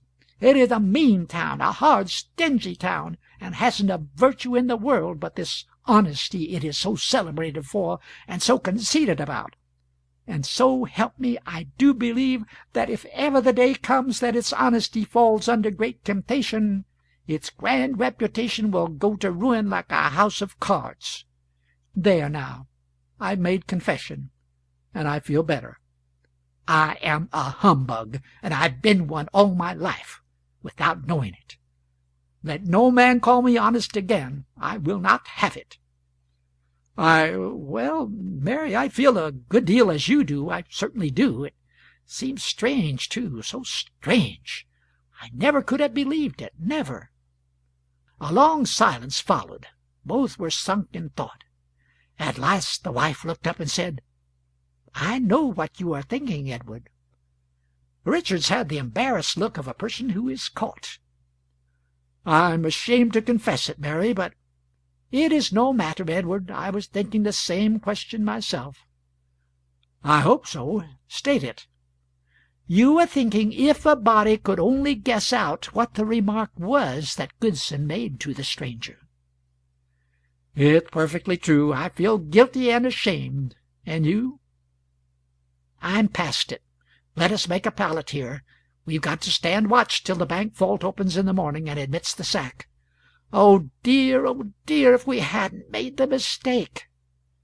The pallet was made, and Mary said, "The open sesame, what could it have been? I do wonder what that remark could have been. But come, we will get to bed now." "And sleep?" "No, think." "Yes, think." By this time the Coxes, too, had completed their spat and their reconciliation, and were turning in, to think, and toss and fret, and worry over what the remark could possibly have been which Goodson made to the stranded derelict. That golden remark, that remark worth $40,000 cash. The reason that the village telegraph office was open later than usual that night was this. The foreman of Cox's paper was the local representative of the Associated Press. One might say its honorary representative, for it wasn't 4 times a year that he could furnish 30 words that would be accepted. But this time it was different. His dispatch stating what he had caught got an instant answer. "Send the whole thing, all the details, 1,200 words." A colossal order. The foreman filled the bill, and he was the proudest man in the state. By breakfast time the next morning the name of Hadleyburg the Incorruptible was on every lip in America, from Montreal to the Gulf, from the glaciers of Alaska to the orange groves of Florida, and millions of people were discussing the stranger and his money sack, and wondering if the right man would be found, and hoping some more news about the matter would come soon, right away. Hadleyburg village woke up world celebrated, astonished, happy, vain beyond imagination. Its 19 principal citizens and their wives went about shaking hands with each other, and beaming and smiling and congratulating and saying, "This thing adds a new word to the dictionary. Hadleyburg, synonym for incorruptible, destined to live in dictionaries forever." And the minor and unimportant citizens and their wives went around acting in much the same way. Everybody ran to the bank to see the gold sack, and before noon grieved and envious crowds began to flock in from Brixton and all neighboring towns, and that afternoon and next day reporters began to arrive from everywhere to verify the sack and its history, and write the whole thing up anew, and make dashing freehand pictures of the sack, and of Richards's house, and the bank, and the Presbyterian church, and the Baptist church, and the public square, and the town hall where the test would be applied, and the money delivered, and damnable portraits of the Richardses, and Pinkerton the banker, and Cox, and the foreman, and the Reverend Burgess, and the postmaster, and even of Jack Halliday, who was the loafing, good-natured, no-account, irreverent fisherman, hunter, boy's friend, stray dog's friend, typical Sam Lawson of the town. The little mean, smirking, oily Pinkerton showed the sack to all comers, and rubbed his sleek palms together pleasantly, and enlarged upon the town's fine old reputation for honesty, and upon this wonderful endorsement of it, and hoped and believed that the example would now spread far and wide over the American world, and be epoch-making in the matter of moral regeneration, and so on and so on. By the end of a week things had quieted down again. The wild intoxication of pride and joy had sobered to a soft, sweet, silent delight, a sort of deep, nameless, unutterable content. All faces bore a look of peaceful, holy happiness. Then a change came.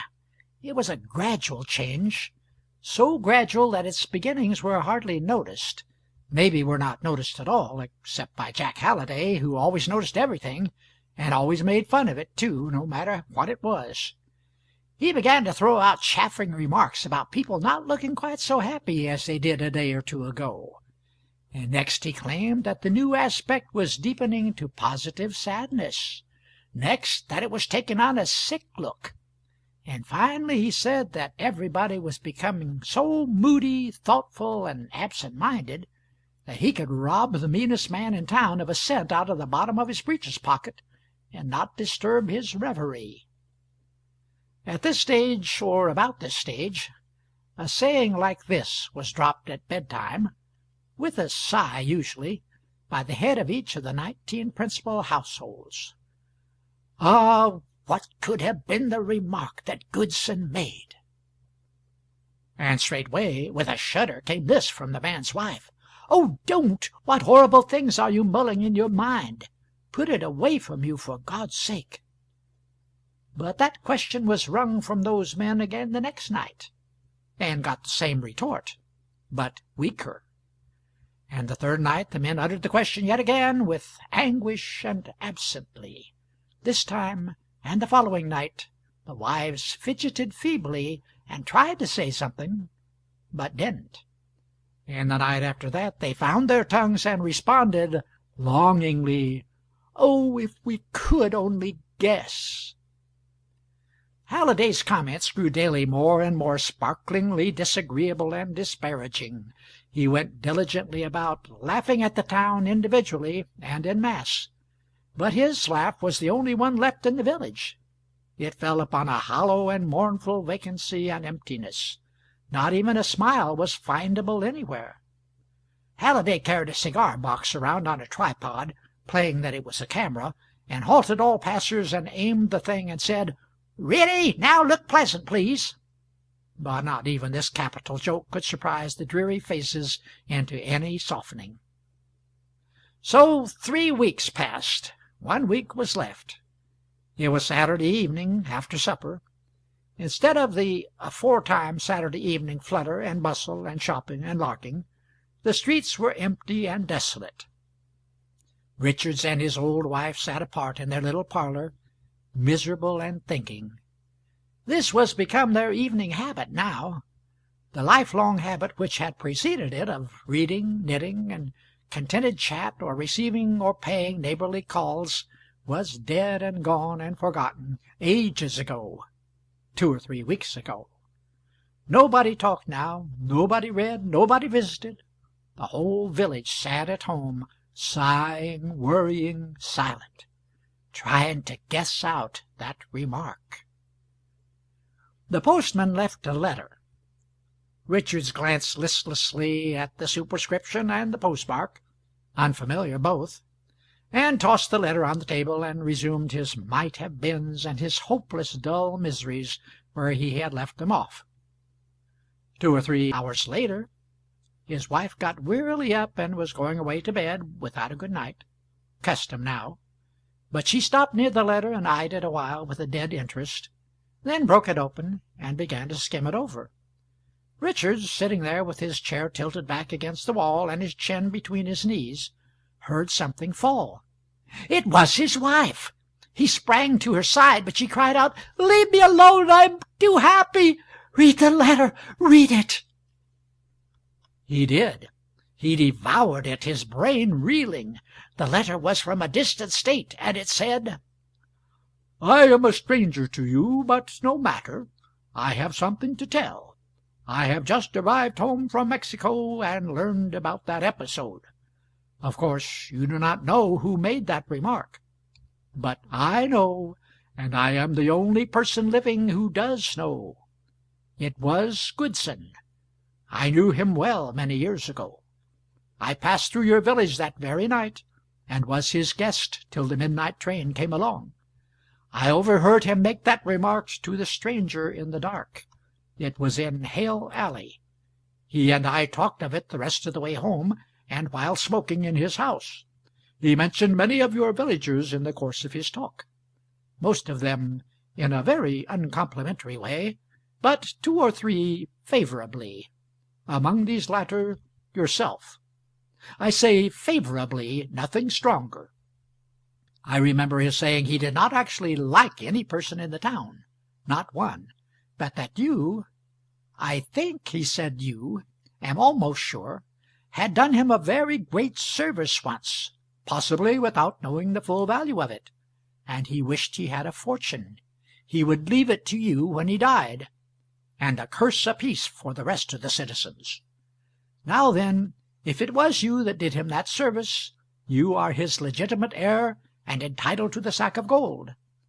I know that I can trust to your honor and honesty, for in a citizen of Hadleyburg these virtues are an unfailing inheritance, and so I am going to reveal to you the remark, well satisfied that if you are not the right man, you will seek and find the right one, and see that poor Goodson's debt of gratitude for the service referred to is paid. This is the remark. You are far from being a bad man. Go and reform. Howard L. Stevenson. "Oh, Edward, the money is ours, and I am so grateful, oh, so grateful. Kiss me, dear. It's forever since we kissed. And we needed it so, the money. And now you are free of Pinkerton and his bank, and nobody's slave any more. It seems to me I could fly for joy." It was a happy half-hour that the old couple spent there on the settee, caressing each other. It was the old days come again, days that had begun with their courtship, and lasted without a break till the stranger brought the deadly money. By and by the wife said, "Oh, Edward, how lucky it was you did him that grand service, poor Goodson. I never liked him, but I love him now, and it was fine and beautiful of you never to mention it or brag about it." Then with a touch of reproach, "But you ought to have told me, Edward. You ought to have told your wife, you know." Well, Mary, you see—" "Now stop hemming and hawing and tell me about it, Edward. I always loved you, and now I'm proud of you. Everybody believes there was only one good, generous soul in this village, and now it turns out that you— Edward, why don't you tell me?" "Well, why, Mary, I can't." "You can't? Why can't you?" "You see, he made me promise I wouldn't." The wife looked him over and said very slowly, "Made you promise? Edward, what do you tell me that for?" "Mary, do you think I would lie?" She was troubled and silent for a moment. Then she laid her hand within his and said, "No, no. We have wandered far enough from our bearings. God spare us that. In all your life you have never uttered a lie, but now that the foundations of things seem to be crumbling from under us, we—" She lost her voice for a moment, and then said brokenly, "Lead us not into temptation. I think you made the promise, Edward. Let it rest so. Let us keep away from that ground. Now that is all gone by, let us be happy again. It is no time for clouds." Edward found it something of an effort to comply, for his mind kept wandering, trying to remember what the service was that he had done Goodson. The couple lay awake the most of the night, Mary happy and busy, Edward busy but not so happy. Mary was planning what she would do with the money. Edward was trying to recall that service. At first his conscience was sore on account of the lie he had told Mary, if it was a lie. After much reflection, suppose it was a lie, what then? Was it such a great matter? Aren't we always acting lies? Then why not tell them? Look at Mary, look what she had done. While he was hurrying off on his honest errand, what was she doing? Lamenting because the papers hadn't been destroyed and the money kept. Is theft better than lying? That point lost its sting. The lie dropped into the background and left comfort behind it. The next point came to the front. Had he rendered that service? Well, here was Goodson's own evidence as reported in Stevenson's letter. There could be no better evidence than that. It was even proof that he had rendered it. Of course. So that point was settled. No, not quite. He recalled with a wince that this unknown Mr. Stevenson was just a trifle unsure as to whether the performer of it was Richards or some other, and oh dear, he had put Richards on his honor. He must himself decide whither that money must go, and Mr. Stevenson was not doubting that if he was the wrong man he would go honorably and find the right one. Oh, it was odious to put a man in such a situation. Ah, why couldn't Stevenson have left out that doubt? What did he want to intrude that for? Further reflection. How did it happen that Richards's name remained in Stevenson's mind as indicating the right man, and not some other man's name? That looked good. Yes, that looked very good.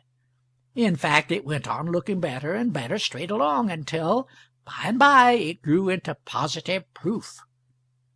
And then Richards put the matter at once out of his mind, for he had a private instinct that a proof once established is better left so. He was feeling reasonably comfortable now, but there was still one other detail that kept pushing itself on his notice. Of course he had done that service, that was settled. But what was that service? He must recall it. He would not go to sleep till he had recalled it. It would make his peace of mind perfect. And so he thought and thought. He thought of a dozen things, possible services, even probable services. But none of them seemed adequate. None of them seemed large enough. None of them seemed worth the money, worth the fortune Goodson had wished he could leave in his will. And besides, he couldn't remember having done them anyway. Now then, what kind of a service would it be that would make a man so inordinately grateful?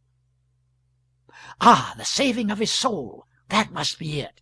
Yes, he could remember now how he once set himself the task of converting Goodson, and labored at it as much as— he was going to say 3 months, but upon closer examination it shrunk to a month, then to a week, then to a day, then to nothing.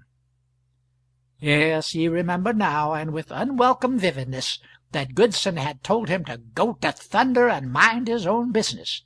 He wasn't hankering to follow Hadleyburg to heaven. So that solution was a failure. He hadn't saved Goodson's soul. Richards was discouraged. Then after a little came another idea. Had he saved Goodson's property? No, that wouldn't do. He hadn't any. His life? That is it, of course. Why, he might have thought of it before. This time he was on the right track, sure. His imagination mill was hard at work in a minute now. Thereafter, during a stretch of 2 exhausting hours, he was busy saving Goodson's life. He saved it in all kinds of difficult and perilous ways. In every case he got it saved satisfactorily up to a certain point. Then, just as he was beginning to get well persuaded that it had really happened, a troublesome detail would turn up which made the whole thing impossible. As in the matter of drowning, for instance. In that case he had swum out and tugged Goodson ashore in an unconscious state, with a great crowd looking on and applauding. But when he had got it all thought out, and was just beginning to remember all about it, a whole swarm of disqualifying details arrived on the ground. The town would have known of the circumstance. Mary would have known of it. It would glare like a limelight in his own memory, instead of being an inconspicuous service which he had possibly rendered without knowing its full value. And at this point he remembered that he couldn't swim anyway. Ah, there was a point which he had been overlooking from the start. It had to be a service which he had rendered possibly without knowing the full value of it. Why, really, that ought to be an easy hunt. much easier than those others. And sure enough, by and by he found it. Goodson, years and years ago, came near marrying a very sweet and pretty girl named Nancy Hewitt, but in some way or other the match had been broken off. The girl died, Goodson remained a bachelor, and by became a soured one and a frank despiser of the human species.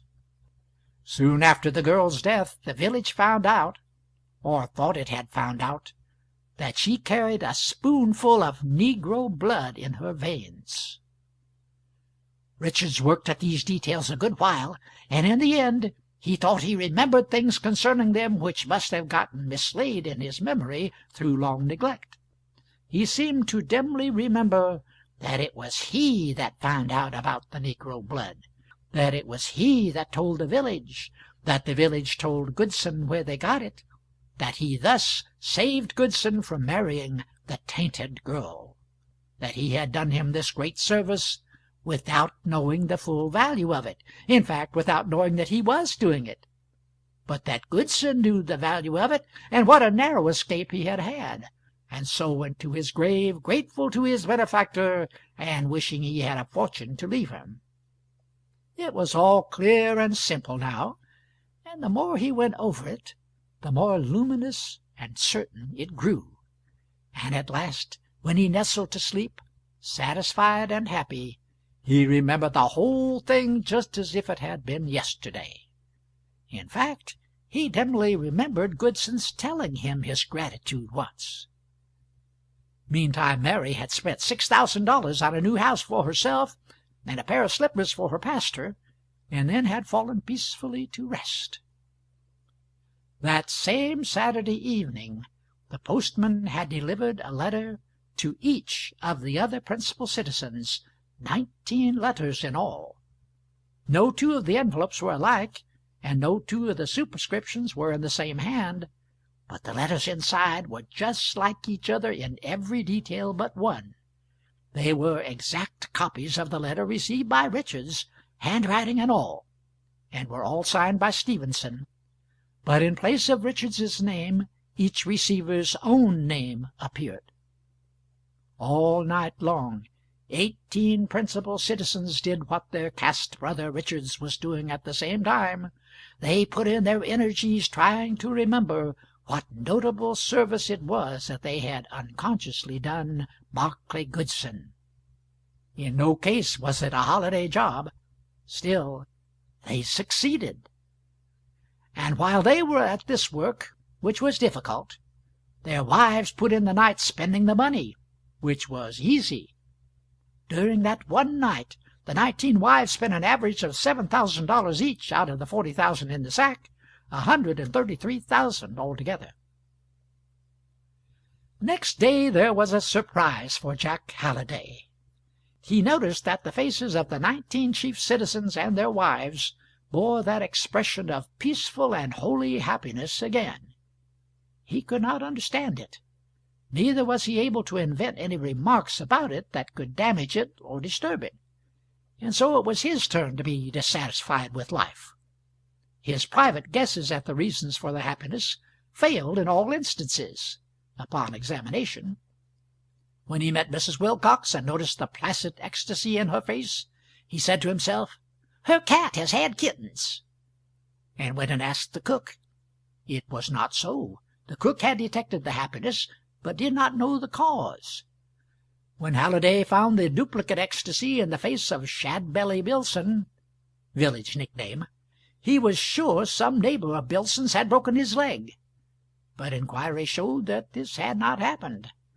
The subdued ecstasy in Gregory Yates's face could mean but one thing: he was a mother-in-law short. It was another mistake. And Pinkerton, he has collected 10 cents that he thought he was going to lose. And so on and so on. In some cases the guesses had to remain in doubt. In the others they proved distinct errors. In the end Halliday said to himself, "Anyway, it roots up that there's 19 Hadleyburg families temporarily in heaven. I don't know how it happened. I only know Providence is off duty today." An architect and builder from the next state had lately ventured to set up a small business in this unpromising village, and his sign had now been hanging out a week. Not a customer yet. He was a discouraged man, and sorry he had come. But his weather changed suddenly now. First one, and then another chief citizen's wife said to him privately, "Come to my house Monday week, but say nothing about it for the present. We think of building." He got 11 invitations that day. That night he wrote his daughter and broke off her match with her student. He said she could marry a mile higher than that. Pinkerton the banker and 2 or 3 other well-to-do men planned country seats, but waited. That kind don't count their chickens until they are hatched. The Wilsons devised a grand new thing, a fancy dress ball. They made no actual promises, but told all their acquaintanceship in confidence that they were thinking the matter over and thought they should give it. "And if we do, you will be invited, of course." People were surprised and said to one another, "Why, they're crazy, those poor Wilsons. They can't afford it." Several among the 19 said privately to their husbands, "It is a good idea. We will keep still till their cheap thing is over. Then we will give one that will make it sick."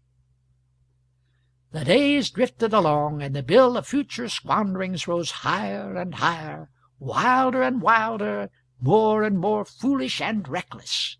It began to look as if every member of the 19 would not only spend his whole $40,000 before receiving day, but be actually in debt by the time he got the money. In some cases, light-headed people did not stop with planning to spend. They really spent on credit. They bought land, mortgages, farms, speculative stocks, fine clothes, horses, and various other things, paid down the bonus, and made themselves liable for the rest at 10 days. Presently the sober second thought came, and Halliday noticed that a ghastly anxiety was beginning to show up in a good many faces. Again he was puzzled and didn't know what to make of it. "The Wilcox kittens aren't dead, for they weren't born. Nobody's broken a leg. There's no shrinkage in mother-in-laws. Nothing has happened. It is an insolvable mystery." There was another puzzled man, too, the Reverend Mr. Burgess. For days, wherever he went, people seemed to follow him or to be watching out for him, and if he ever found himself in a retired spot, a member of the 19 would be sure to appear, thrust an envelope privately into his hand, whisper, "To be opened at the town hall Friday evening," then vanish away like a guilty thing. He was expecting that there might be one claimant for the sack. Doubtful, however, Goodson being dead. But it never occurred to him that all this crowd might be claimants. When the great Friday came at last, he found that he had 19 envelopes. The town hall had never looked finer. The platform at the end of it was backed by a showy draping of flags. At intervals along the walls were festoons of flags. The gallery fronts were clothed in flags. The supporting columns were swathed in flags. All this was to impress the stranger, for he would be there in considerable force, and in a large degree he would be connected with the press. The house was full. The 412 fixed seats were occupied, also the 68 extra chairs which had been packed into the aisles. The steps of the platform were occupied. Some distinguished strangers were given seats on the platform. At the horseshoe of tables which fenced the front and sides of the platform sat a strong force of special correspondents who had come from everywhere. It was the best-dressed house the town had ever produced. There were some tolerably expensive toilets there, and in several cases the ladies who wore them had the look of being unfamiliar with that kind of clothes. At least the town thought they had that look, but the notion could have arisen from the town's knowledge of the fact that these ladies had never inhabited such clothes before. The gold sack stood on a little table at the front of the platform where all the house could see it. The bulk of the house gazed at it with a burning interest, a mouth-watering interest, a wistful and pathetic interest. A minority of 19 couples gazed at it tenderly, lovingly, proprietarily, and the male half of this minority kept saying over to themselves the moving little impromptu speeches of thankfulness for the audience's applause and congratulations, which they were presently going to get up and deliver. Every now and then one of these got a piece of paper out of his vest pocket and privately glanced at it to refresh his memory. Of course there was a buzz of conversation going on. There always is. But at last, when the Reverend Mr. Burgess rose and laid his hand on the sack, he could hear his microbes gnaw, the place was so still. He related the curious history of the sack, then went on to speak in warm terms of Hadleyburg's old and well-earned reputation for spotless honesty, and of the town's just pride in this reputation. He said that this reputation was a treasure of priceless value, that under Providence its value had now become inestimably enhanced, for the recent episode had spread this fame far and wide, and thus had focused the eyes of the American world upon this village, and made its name for all time, as he hoped and believed, a synonym for commercial incorruptibility. Applause. And who is to be the guardian of this noble fame? The community as a whole? No, the responsibility is individual, not communal. From this day forth each and every one of you is, in his own person, its special guardian, and individually responsible that no harm shall come to it. Does each of you accept this great trust? Tumultuous assent. Then all is well. Transmit it to your children and to your children's children. To-day your purity is beyond reproach. See to it that it shall remain so. To-day there is not a person in your community who could be beguiled to touch a penny not his own. See to it that you abide in this grace. We will, we will. This is not the place to make comparisons between ourselves and other communities, some of them ungracious toward us. They have their ways, we have ours. Let us be content. Applause. I am done. Under my hand, my friends, rests a stranger's eloquent recognition of what we are. Through him the world will always henceforth know what we are.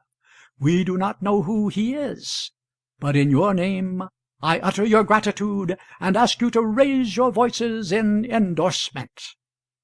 The house rose in a body and made the walls quake with the thunders of its thankfulness for the space of a long minute.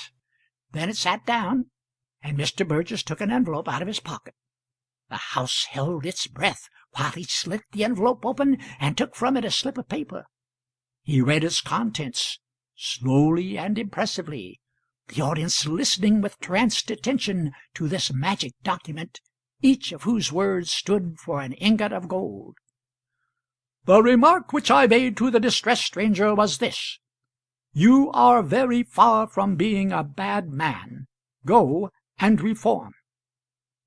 Then he continued, We shall know in a moment now whether the remark here quoted corresponds with the one concealed in the sack. And if that shall prove to be so, and it undoubtedly will, this sack of gold belongs to a fellow citizen who will henceforth stand before the nation as the symbol of the special virtue which has made our town famous throughout the land, Mr.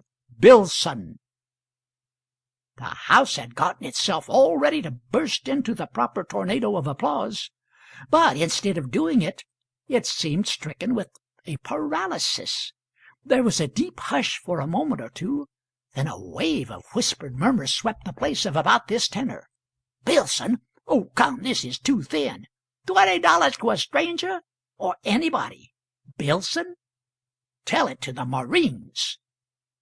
And now at this point the house caught its breath all of a sudden in a new access of astonishment, for it discovered that whereas in one part of the hall Deacon Billson was standing up with his head meekly bowed, In another part of it, Lawyer Wilson was doing the same. There was a wondering silence now for a while. Everybody was puzzled, and 19 couples were surprised and indignant. Bilson and Wilson turned and stared at each other. Bilson asked bitingly, "Why do you rise, Mr. Wilson?" "Because I have a right to. Perhaps you will be good enough to explain to the House why you rise." "With great pleasure, because I wrote that paper." "It's an impudent falsity. I wrote it myself." It was Burgess's turn to be paralyzed. He stood looking vacantly at first one of the men and then the other, and did not seem to know what to do. The House was stupefied. Lawyer Wilson spoke up now and said, "I ask the chair to read the names signed to that paper." That brought the chair to itself, and it read out the name, John Wharton Bilson. "There!" shouted Bilson. "What have you got to say for yourself now? And what kind of apology are you going to make to me and to this insulted House for the imposture which you have attempted to play here?" "No apologies are due, sir. And as for the rest of it, I publicly charge you with pilfering my note from Mr. Burgess and substituting a copy of it, signed with your own name. There is no other way by which you could have gotten hold of the test remark. I alone of living men possess the secret of its wording." There was likely to be a scandalous state of things if this went on. Everybody noticed with distress that the shorthand scribes were scribbling like mad. Many people were crying, "Chair! Chair! Order! Order!" Burgess rapped his gavel and said, "Let us not forget the proprieties due. There has evidently been a mistake somewhere, but surely that is all. If Mr. Wilson gave me an envelope, and I remember now that he did, I still have it." He took one out of his pocket, opened it, glanced at it, looked surprised and worried, and stood silent a few moments. Then he waved his hand in a wandering and mechanical way, and made an effort or two to say something, then gave it up despondently. Several voices cried out, "Read it! Read it! What is it?" So he began in a dazed and sleepwalker fashion. "The remark which I made to the unhappy stranger was this: you are far from being a bad man." The House gazed at him, marveling. "Go and reform." Murmurs. "Amazing! What can this mean?" "This one," said the chair, "is signed Thurlow G. Wilson." "There!" cried Wilson. "I reckon that settles it. I know perfectly well my note was purloined." "Purloined!" retorted Wilson. "I'll let you know that neither you nor any man of your kidney must venture to—" The chair. "Order, gentlemen! Order! Take your seats, both of you, please." They obeyed, shaking their heads and grumbling angrily. The House was profoundly puzzled. It did not know what to do with this curious emergency. Presently Thompson got up. Thompson was the hatter. He would have liked to be a 19er, but such was not for him. His stock of hats was not considerable enough for the position. He said, "Mr. Chairman, if I may be permitted to make a suggestion, can both of these gentlemen be right? I put it to you, sir, can both have happened to say the very same words to the stranger? It seems to be—" The tanner got up and interrupted him. The tanner was a disgruntled man. He believed himself entitled to be a 19er, but he couldn't get recognition. It made him a little unpleasant in his ways and speech. Said he, "So that's not the point. That could happen twice in 100 years, but not the other thing. Neither of them gave the $20. A ripple of applause. Bilson. "I did." Wilson. "I did." Then each accused the other of pilfering. The chair. "Order! Sit down, if you please, both of you. Neither of the notes has been out of my possession at any moment." A voice. "Good! That settled that." The tanner. "Mr. Chairman, one thing is now plain. One of these men has been eavesdropping under the other one's bed and filching family secrets. If it is not unparliamentary to suggest it, I will remark that both are equal to it." The chair. "Order! Order! I withdraw the remark, sir, and will confine myself to suggesting that if one of them has overheard the other reveal the test remark to his wife, we shall catch him now." A voice. "How?" The tanner. Easily. The two have not quoted the remark in exactly the same words. You would have noticed that, if there hadn't been a considerable stretch of time and an exciting quarrel inserted between the two readings. A voice. Name the difference. The tanner. The word very is in Bilson's note, and not in the other. Many voices. That's so. He's right. The tanner. And so, if the chair will examine the test remark in the sack, we will know which of these two frauds. The chair. Order. Which of these two adventurers? The chair. Order, order. Which of these two gentlemen, laughter and applause, is entitled to wear the belt as being the first dishonest blatherskite ever bred in this town, which he has dishonored, and which will be a sultry place for him from now out? Vigorous applause. Many voices. Open it! Open the sack! Mr. Burgess made a slit in the sack, slid his hand in, and brought out an envelope. In it were a couple of folded notes. He said, "One of these is marked, 'Not to be examined until all written communications which have been addressed to the chair, if any, shall have been read.' The other is marked, 'The test.' Allow me. It is worded to wit, 'I do not require that the first half of the remark which was made to me by my benefactor shall be quoted with exactness, for it was not striking and could be forgotten. But its closing 15 words are quite striking, and I think easily rememberable. Unless these shall be accurately reproduced, let the applicant be regarded as an impostor.' My benefactor began by saying he seldom gave advice to anyone, but that it always bore the hallmark of high value when he did give it. Then he said this, and it has never faded from my memory: 'You are far from being a bad man.' 50 voices. That settles it. Nobody's Wilson's. Wilson! Wilson! Reach! Reach! The people jumped up and crowded around Wilson, wringing his hand and congratulating fervently. Meantime the chair was hammering with the gavel and shouting, 'Order, gentlemen, order, order! Let me finish reading, please!' When quiet was restored, the reading was resumed as follows: 'Go and reform, or, mark my words, some day for your sins you will die and go to hell or Hadleyburg. Try and make it the former.' A ghastly silence followed. First an angry cloud began to settle darkly upon the faces of the citizenship.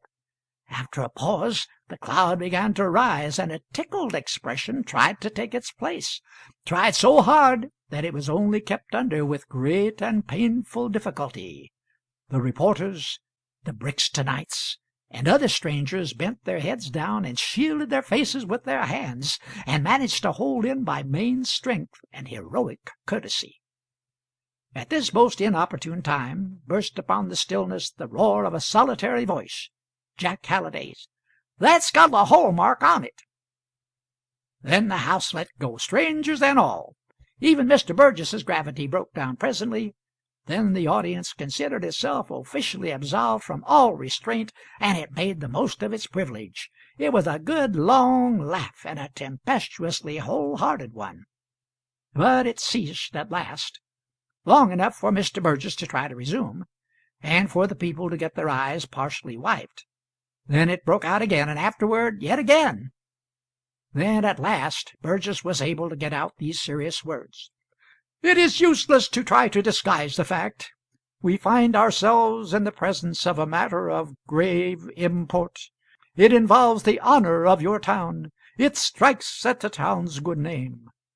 The difference of a single word between the test remarks offered by Mr. Wilson and Mr. Wilson was itself a serious thing, since it indicated that one or the other of these gentlemen had committed a theft."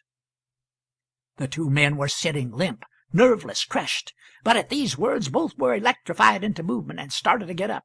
"Sit down," said the chair sharply, and they obeyed.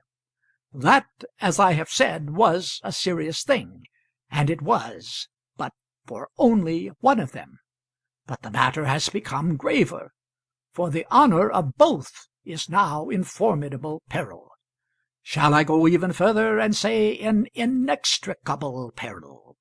Both left out the crucial 15 words. He paused. During several moments he allowed the pervading stillness to gather and deepen its impressive effects, then added, "There would seem to be but one way whereby this could happen.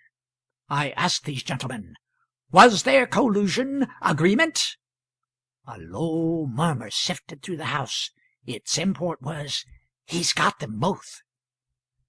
Bilson was not used to emergencies. He sat in a helpless collapse. But Wilson was a lawyer. He struggled to his feet, pale and worried, and said, "I ask the indulgence of the House while I explain this most painful matter. I am sorry to say what I am about to say, since it must inflict irreparable injury upon Mr. Bilson, whom I have always esteemed and respected until now, and in whose invulnerability to temptation I entirely believed, as did you all. But for the preservation of my own honor I must speak, and with frankness. I confess with shame, I now beseech your pardon for it, that I said to the ruined stranger all of the words contained in the test remark, including the disparaging 15. Sensation! When the late publication was made I recalled them, and I resolved to claim the sack of coin, for by every right I was entitled to it. Now I will ask you to consider this point and weigh it well. That stranger's gratitude to me that night knew no bounds. He said himself that he could find no words for it that were adequate, and that if he should ever be able, he would repay me 1,000-fold. Now then, I ask you this: could I expect, could I believe, could I even remotely imagine that, feeling as he did, he would do so ungrateful a thing as to add those quite unnecessary 15 words to his test? Set a trap for me? Expose me as a slanderer of my own town before my own people assembled in a public hall? It was preposterous. It was impossible. His test would contain only the kindly opening clause of my remark. Of that I had no shadow of doubt. You would have thought as I did. You would not have expected a base betrayal from one whom you had befriended and against whom you had committed no offence. And so, with perfect confidence, perfect trust, I wrote on a piece of paper the opening words, ending with "Go and reform," and signed it. When I was about to put it in an envelope, I was called into my back office, and without thinking I left the paper lying open on my desk. He stopped, turned his head slowly toward Bilson, waited a moment, and then added, "I ask you to note this. When I returned a little later, Mr. Bilson was retiring by my street door." Sensation! In a moment Bilson was on his feet and shouting, "It's a lie! It's an infamous lie!" "The chair! Be seated, sir! Mr. Wilson has the floor." Bilson's friends pulled him into his seat and quieted him, and Wilson went on. "Those are the simple facts. My note was now lying in a different place on the table from where I had left it. I noticed that, but attached no importance to it, thinking a draught had blown it there. That Mr. Bilson would read a private paper was a thing which could not occur to me. He was an honorable man, and he would be above that. If you will allow me to say it, I think his extra word 'very' stands explained. It is attributable to a defect of memory. I was the only man in the world who could furnish here any detail of the test mark by honorable means. I have finished." There is nothing in the world like a persuasive speech to fuddle the mental apparatus and upset the convictions and debauch the emotions of an audience not practised in the tricks and delusions of oratory. Wilson sat down victorious. The house submerged him in tides of approving applause. Friends swarmed to him and shook him by the hand and congratulated him. And Bilson was shouted down and not allowed to say a word. The chair hammered and hammered with its gavel, and kept shouting, "But let us proceed, gentlemen, let us proceed." At last there was a measurable degree of quiet, and the Hatter said, "But what is there to proceed with, sir, but to deliver the money?" Voices, That's it! That's it! Come forward, Wilson. The Hatter. I move 3 cheers for Mr. Wilson, symbol of the special virtue which the cheers burst forth before he could finish, and in the midst of them, and in the midst of the clamor of the gavel also, some enthusiasts mounted Wilson on a big friend's shoulder and were going to fetch him in triumph to the platform. The chair's voice now rose above the noise. "Order! To your places! You forget that there is still a document to be read." When quiet had been restored, he took up the document and was going to read it, but laid it down again, saying, "I forgot. This is not to be read until all written communications received by me have first been read." He took an envelope out of his pocket, removed its enclosure, glanced at it, seemed astonished, held it out and gazed at it, stared at it. 20 or 30 voices cried out, "What is it? Read it! Read it!" And he did, slowly and wondering. "The remark which I made to the stranger," voices, "Hello, how's this?" "was this: you are far from being a bad man." Voices, "Great Scott!" "Go and reform." Voice, "Oh, saw my leg off." Signed by Mr. Pinkerton, the banker. The pandemonium of delight which turned itself loose now was of a sort to make the judicious weep. Those whose withers were unwrung laughed till the tears ran down. The reporters, in throes of laughter, set down disordered pothooks which would never in the world be decipherable, and a sleeping dog jumped up, scared out of its wits, and barked itself crazy at the turmoil. All manner of cries were scattered through the din.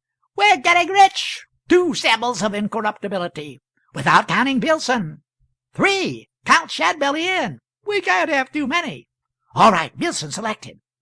"Alas, poor Wilson, victim of 2 thieves." A powerful voice, "Silence! The chair's fished up something more out of its pocket." Voices, "Hurrah! Is it something fresh? Read it! Read! Read!" The chair, reading. "The remark which I made," and so forth. "You are far from being a bad man. Go," and so forth. Signed, Gregory Yates. Tornado of voices. 4 symbols! Hurrah for Yates! Fish again! The house was in a roaring humor now, and ready to get all the fun out of the occasion that might be in it. Several 19ers, looking pale and distressed, got up and began to work their way toward the aisles. But a score of shouts went up. "The doors! The doors! Close the doors! No incorruptible shall leave this place! Sit down, everybody!" The mandate was obeyed. "Fish again! Read! Read!" The chair fished again, and once more the familiar words began to fall from its lips. "You are far from being a bad man." "Name! Name! What's his name?" "L. Inglesby Sargent." 5 elected. Pile up the symbols. Go on! Go on!" "You are far from being a bad—" "Name! Name!" "Nicholas Whitworth." "Hooray! Hooray! It's a symbolical day." Somebody wailed in and began to sing this rhyme, leaving out its, to the lovely Mikado tune of "When a Man's Afraid of a Beautiful Maid." The audience joined in with joy. Then, just in time, somebody contributed another line. "And don't you this forget." The house roared it out. A 3rd line was at once furnished. "Corruptibles far from Hadleyburg are." The house roared that one too. As the last note died, Jack Halliday's voice rose high and clear, freighted with the final line, "But the symbols are here, you bet." That was sung with booming enthusiasm. Then the happy house started in at the beginning and sang the 4 lines through twice with immense swing and dash, and finished up with a crashing 3 times 3 and a tiger for Hadleyburg the Incorruptible and all symbols of it which we shall find worthy to receive the hallmark to-night. Then the shoutings at the chair began again, all over the place. "Go on! Go on! Read! Read some more! Read all you got! That's it! Go on! We are winning eternal celebrity!" A dozen men got up now and began to protest. They said that this farce was the work of some abandoned joker and was an insult to the whole community. Without a doubt these signatures were all forgeries. Sit down, sit down! Shut up, yours confessing. We'll find your names in the lot. Mr. Chairman, how many of those envelopes have you got? The chair counted. Together with those that have been already examined, there are 19. A storm of derisive applause broke out. Perhaps they all contain the secret. I move that you open them all and read every signature that is attached to a note of that sort, and read also the first 8 words of the note. Second the motion. It was put and carried uproariously. Then poor old Richards got up, and his wife rose and stood at his side. Her head was bent down so that none might see that she was crying. Her husband gave her his arm, and so, supporting her, he began to speak in a quavering voice. My friends, you have known us two, Mary and me, all our lives, and I think you've liked us and respected us. The chair interrupted him. Allow me, it is quite true. That's what you are saying, Mr. Richards. This town does know you two. It does like you. It does respect you. More, it honors you and loves you. Halliday's voice rang out. That's the whole mark truth, too. If the chair is right, let the house speak up and say it. Rise. Now then, hip, hip, hip, all together. The house rose en masse, faced toward the old couple eagerly, filled the air with a snowstorm of waving handkerchiefs, and delivered the cheers with all its affectionate heart. The chair then continued. What I was going to say is this. We know your good heart, Mr. Richards, but this is not a time for the exercise of charity toward offenders. Shouts of Right! Right! I see your generous purpose in your face, but I cannot allow you to plead for these men. But I was going to— Please take your seat, Mr. Richards. We must examine the rest of these notes. Simple fairness to the men who have already been exposed requires this. As soon as that has been done, I give you my word for this. You shall be heard. Many voices. Right! The chair's right. No interruption can be permitted at this stage. Go on, the names, according to the terms of the motion. The old couple sat reluctantly down, and the husband whispered to the wife, It is pitifully hard to have to wait. The shame will be greater than ever when they find we were only going to plead for ourselves. Straightway the jollity broke loose again with the reading of the names. You are far from being a bad man. Signature, Robert J. Titmarsh.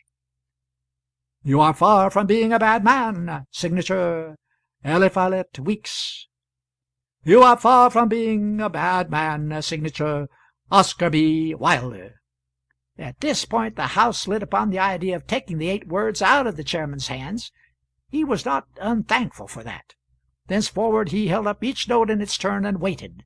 The House droned out the 8 words in a massed and measured and musical deep volume of sound, with a daringly close resemblance to a well-known church chant. You are far from being a bad man. Then the chair said, Signature, Archibald Wilcox. And so on, name after name, and everybody had an increasingly and gloriously good time, except the wretched 19. Now and then, when a particularly shining name was called, the House made the chair wait while it chanted the whole of the test remark from the beginning to the closing words. And go to hell or Hadleyburg, try and make it the former. And in these special cases they added a grand and agonized and imposing Amen. The list dwindled. Poor old Richards keeping tally of the count, wincing when a name resembling his own was pronounced, and waiting in miserable suspense for the time to come, when it would be his humiliating privilege to rise with Mary and finish his plea, which he was intending to word thus. For until now we have never done any wrong thing, but have gone our humble way unreproached. We are very poor, we are old, and have no chick nor child to help us. We were sorely tempted, and we fell. It was my purpose, when I got up before, to make confession and beg that my name might not be read out in this public place, for it seemed to us that we could not bear it. But I was prevented. It was just. It was our place to suffer with the rest. It has been hard for us. It is the first time we have ever heard our name fall from anyone's lips, sullied. Be merciful. For the sake of the better days, make our shame as light to bear as in your charity you can." At this point in his reverie, Mary nudged him, perceiving that his mind was absent. The house was chanting, "You are far," and so forth. "Be ready," Mary whispered. "Your name comes now. He has read 18. The chant ended. "Next! Next! Next!" came volleying from all over the house. Burgess put his hand into his pocket. The old couple, trembling, began to rise. Burgess fumbled a moment, then said, "I find I have read them all." Faint with joy and surprise, the couple sank into their seats, and Mary whispered, "Oh, bless God, we are saved! He has lost ours. I wouldn't give this for 100 of those sacks." The house burst out with its Mikado travesty and sang it 3 times with ever-increasing enthusiasm, rising to its feet when it reached for the 3rd time the closing line, "But the symbols are here, you bet," and finishing up with cheers and a tiger for Hadleyburg purity and our 18 immortal representatives of it. Then Wingate the saddler got up and proposed cheers "for the cleanest man in town, the one solitary important citizen in it who didn't try to steal that money, Edward Richards." They were given with great and moving heartiness. Then somebody proposed that Richards be elected sole guardian and symbol of the now sacred Hadleyburg tradition, with power and right to stand up and look the whole sarcastic world in the face. Passed by acclamation. Then they sang the Mikado again, and ended it with, "And there's one symbol left, you bet." There was a pause. Then a voice. "Now then, who's to get the sack?" The tanner, with bitter sarcasm. "That's easy. The money has to be divided among the 18 incorruptibles. They gave the suffering stranger $20 apiece, and that remarked, each in his turn, it took 22 minutes for the procession to move past. Stake the stranger, total contribution, $360. All they want is just the loan back and interest, $40,000 altogether." Many voices, derisively, "That's it! Divvy! Divvy! Be kind to the poor! Don't keep them waiting!" The chair, "Order! I now offer the stranger's remaining document. It says, 'If no claimant shall appear,'" grand chorus of groans, "'I desire that you open the sack and count out the money to the principal citizens of your town. They to take it in trust," cries of "Oh, oh, oh!" "and use it in such ways as to them shall seem best for the propagation and preservation of your community's noble reputation for incorruptible honesty." More cries. "A reputation to which their names and their efforts will add a new and far-reaching luster." Enthusiastic outburst of sarcastic applause. That seems to be all. No, here is a postscript. "P.S. Citizens of Hadleyburg. There is no test remark. Nobody made one. Great sensation. There wasn't any pauper stranger, nor any $20 contribution, nor any accompanying benediction and compliments. These are all inventions." General buzz and hum of astonishment and delight. "Allow me to tell my story. It will take but a word or two. I passed through your town at a certain time and received a deep offence which I had not earned. Any other man would have been content to kill 1 or 2 of you and call it square. But to me that would have been a trivial revenge, and inadequate, for the dead do not suffer. Besides, I could not kill you all, and anyway, made as I am, even that would not have satisfied me.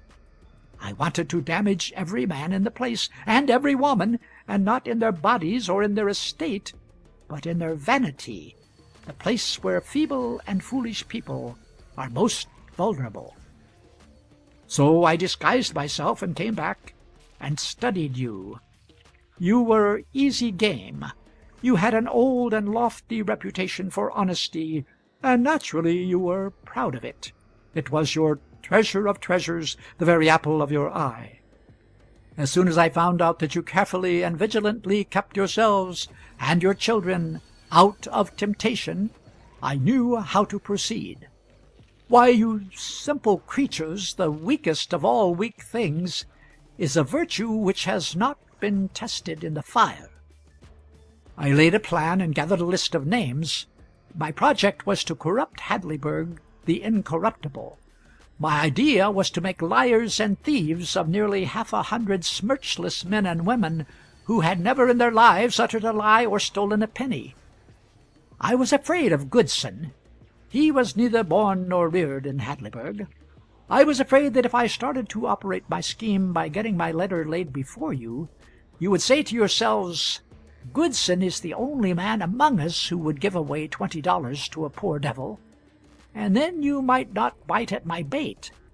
But heaven took Goodson. Then I knew I was safe, and set my trap and baited it. It may be that I shall not catch all the men to whom I mailed a pretended test secret, but I shall catch the most of them if I know Hadleyburg nature. Voices. Right! He got every last one of them. I believe they will even steal ostensible gamble money rather than miss. Poor, tempted, and mistrained fellows. I am hoping to eternally and everlastingly squelch your vanity and give Hadleyburg a new renown, one that will stick and spread far. If I have succeeded, open the sack and summon the Committee on Propagation and Preservation of the Hadleyburg Reputation. A cyclone of voices. Open it! Open it! The 18 to the front. Committee on Propagation of the Tradition. Forward! The Incorruptibles! The chair ripped the sack wide and gathered up a handful of bright, broad yellow coins, shook them together, then examined them. Friends, they are only gilded discs of lead. There was a crashing outbreak of delight over this news, and when the noise had subsided, the tanner called out, "By right of apparent seniority in this business, Mr. Wilson is chairman of the Committee on Propagation of the Tradition. I suggest that he step forward on behalf of his pals and receive and trust the money." 100 voices. "Wilson! Wilson! Wilson! Teach! Teach!" Wilson, in a voice trembling with anger, "You will allow me to say, and without apologies for my language, damn the money." A voice, "Ooh, and him a Baptist." A voice, 17 symbols left. Step up, gentlemen, and assume your trust." There was a pause. No response. The saddler, "Mr. Chairman, we've got one clean man left anyway out of the late aristocracy, and he needs money, and deserves it. I move that you appoint Jack Halliday to get up there and auction off that sack of gilt $20 pieces, and give the result to the right man, the man whom Hadleyburg delights to honor, Edward Richards." This was received with great enthusiasm, the dog taking a hand again. The saddler started the bids at $1. The Brixton folk and Barnum's representative fought hard for it. The people cheered every jump that the bids made. The excitement climbed moment by moment higher and higher. The bidders got on their mettle and grew steadily more and more daring, more and more determined. The jumps went from $1 up to $5, then to $10, then to $20, then $50, then to $100, then... At the beginning of the auction, Richards whispered, Okay. Hello back, guys. Let's go.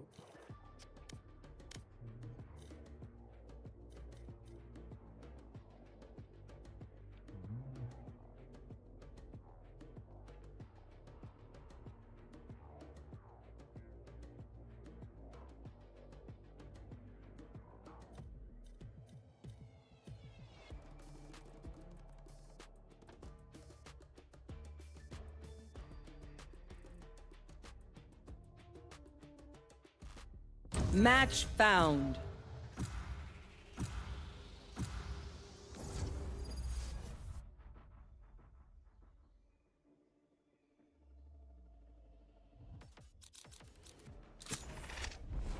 Stand in my way.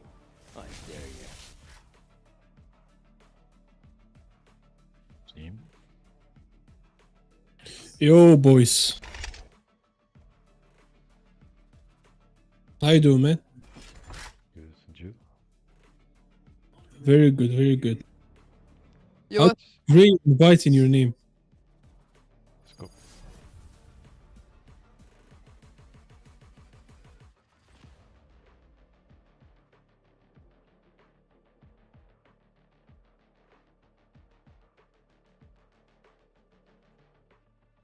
Feels like just yesterday I was chopping talent at the store. Wonder if that place is still standing.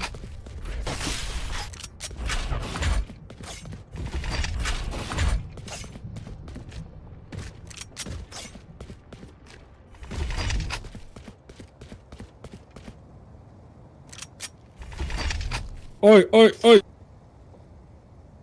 oi. Where you from?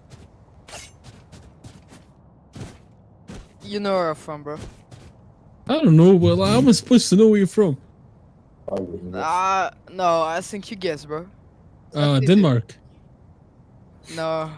Bro, you can Finland. tell his face. No. Oh, you're not- from America. Yeah, capitalism, brother. Yeah, hell yeah, brother.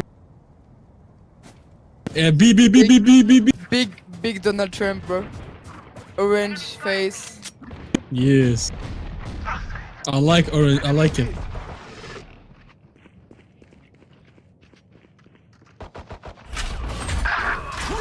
Ah, Cypher's one. If you can ask you. Yeah, kick on the right. Dead. Flash out.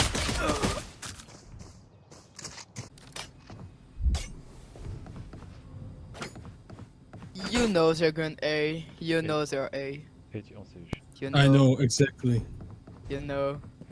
How do you know, bro? You're him. I'm Bro, is kidding. it I'm ticket? kidding. Bro, is the thing. Nah, I just think it didn't A, They go so to C, they go to C.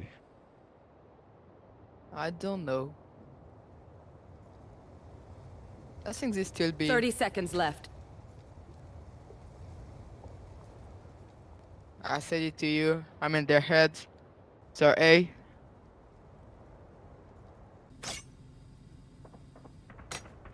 Yes, running to A. One enemy remaining. Spike planted. What I say to you? Bro, listen. You had a 50-50 chance of saying the correct side. We were on B. You could have said A or C. So you're not that, Bro. Their sage is a coward I hiding didn't behind just walls. Try Throw a the spine others. already. Okay? I know. Swear. I don't try to lurk. Thank you. I know they are going to. Ah, tu connais. Yeah, I connais. Oui. Yeah, Jett, you can tell you're French. Yeah, I know. I'm just telling it when You're my ask me. favorite French person. What? You're my favorite French Garage. person. Thank you. Two guys mid. Clearing out. Cypher, let's see. Where's Spike? Spike down B. Bombi. Shit, man. What I just got? One enemy remaining. I died. 35 on stage. Garage. Yes, Spike.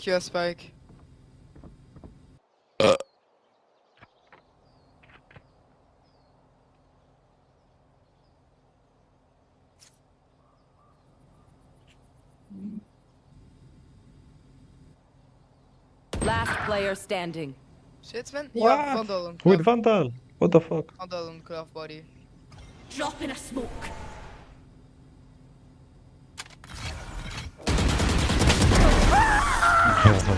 No. Holy Don't even shit! say it.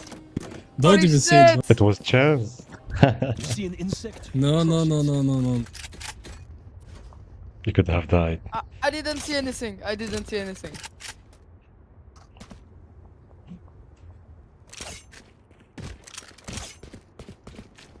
I'm a nice guy, I give you that, bro. Yeah. So you're gonna buy me shorty, right? You want an ass whoop, you know? You're spending money on the shorty, bro. What are you doing? You know, shorty is YouTube, bro. See.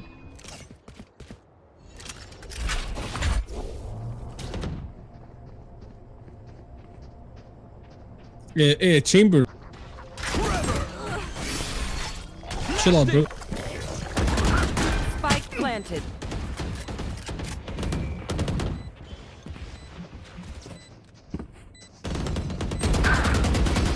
Jett. It's you and me.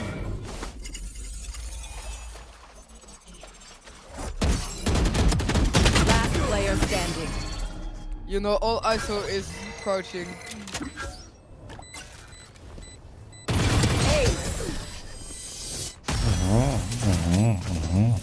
Oh, guys. I hate this ISO. No, it's not true. Maybe it's not true. I said I hate it.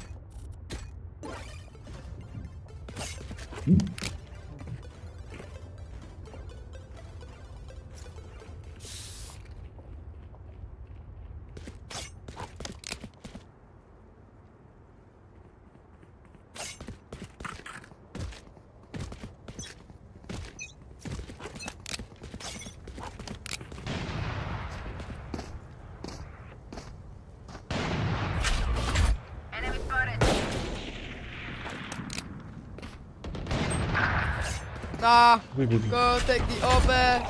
Don't let him. Spike planted. Clearing out. Eyes down. Here. Here.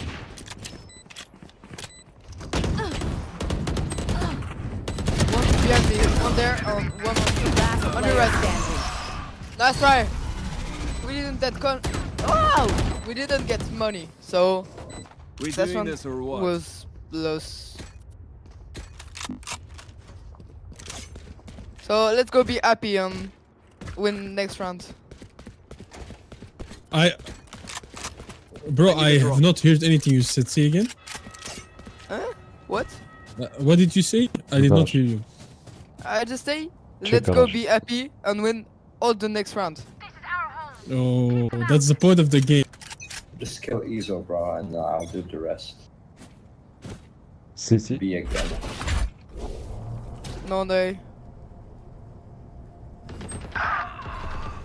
God, this fucking memo out there.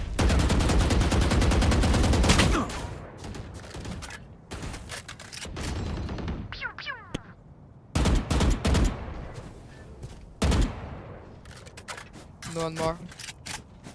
Yeah. Oh, Jett's there. Gekko and Jett. 70 on Jets.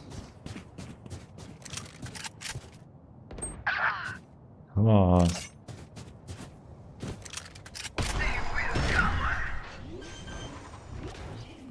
Last player standing.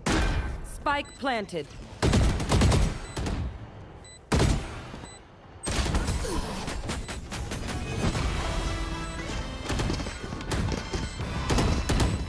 Are okay, but I will also bring my own. No offense.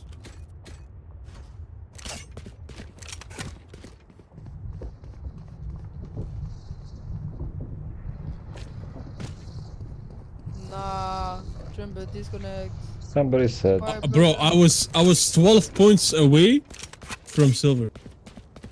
Yeah, bro, I just ranked down of silver, bro. I'm bronze 3. I was silver 2. In like Yo, me too. Lucky. And now I just lost 2 games. That game just before I just do FPV. I think 34 hour. You know. Food check. My old friend. 100 on Cypher. I know exactly where you are. Bro, I'm gonna kill myself. Last player standing. Spike planted.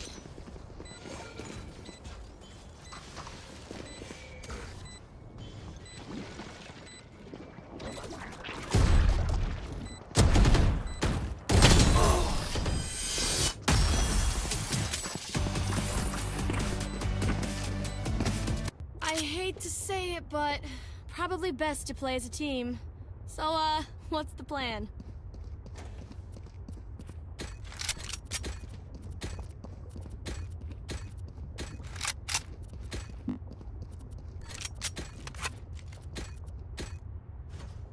Come on, guys, come on. Yeah, bro. We got this, bro. No prisoner. We are Yeah, just been a You long got game. it. You all got this. You all got it. What's this? It's you and me. garage B.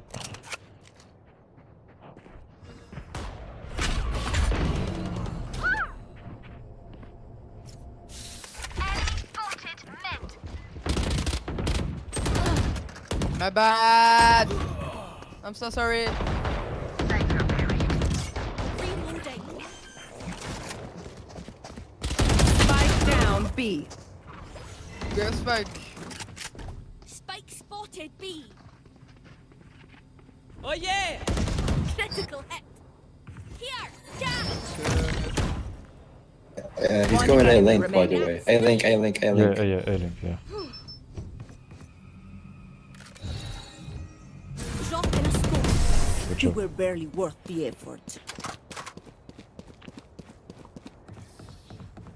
Weapon choice. It is so personal, no? You pick a gun and it tells me who you are.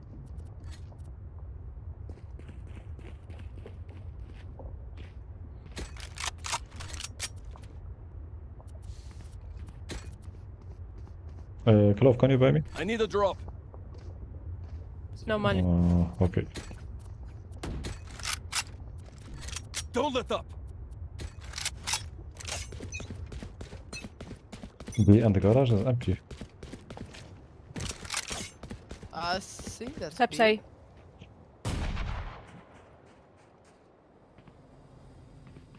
Okay, yeah, that's right. Back like I never left. Maybe.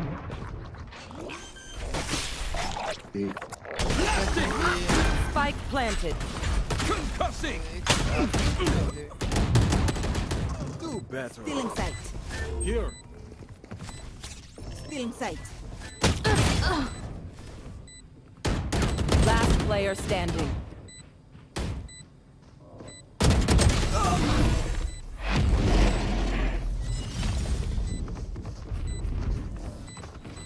If you are not doing well, keep trying. We must keep up appearances.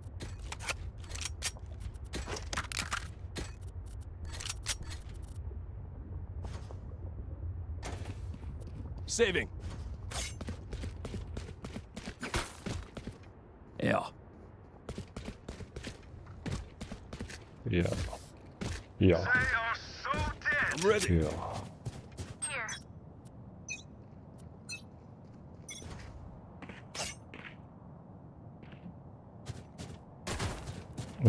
Sage C.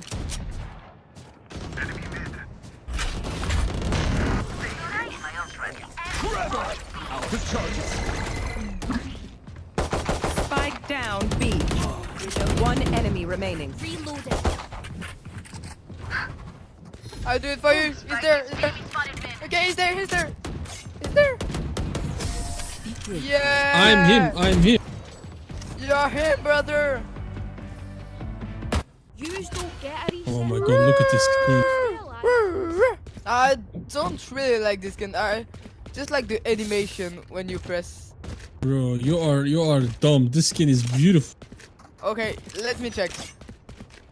I just like when I do this, you know, but Yeah. there's not the animation there. Imagine this with a custom sound. Ooh. Woo! Ooh, I forgot to buy. Sage C. Down there.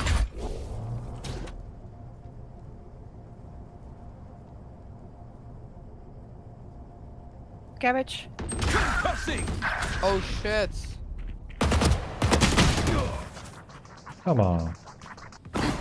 It's you and me. Okay, I'm gonna have him, bro. Spike planted. Last player standing. Nah, that's not my day. That works. Take a vandal. He's not taking the ace. Or run for your I life. have them. Away with you. Yeah.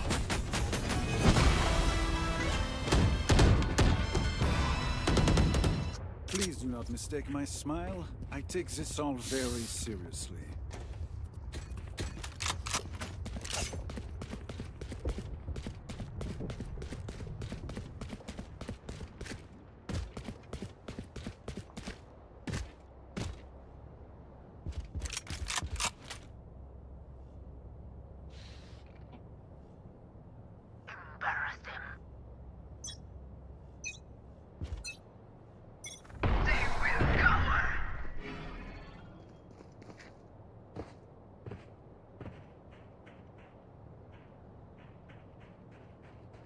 Hey. Luke. Shit. Under A. Man, Under I'm window. Top, whatever.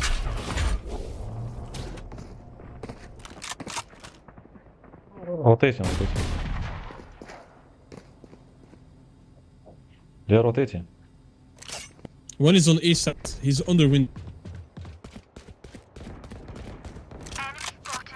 Sage short.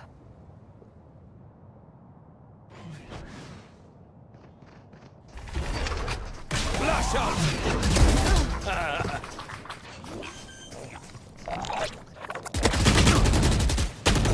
Spike down. C.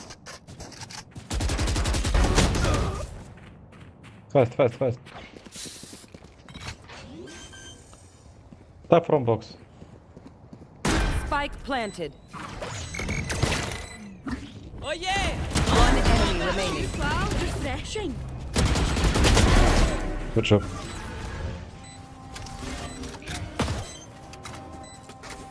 Le tank. What did I say? I said they are rotating. Vacuum deactivated. Bro, where you from, bro? From Morocco. السلام عليكم اخويا. In the half. عليكم السلام. اش هو مغربي ولا؟ هو عادي. لونجلي ديالك نقية. كان عايش في بلجيكا. اوكي نايس.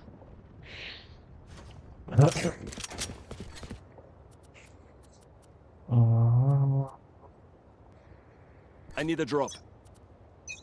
Talk. Thank you.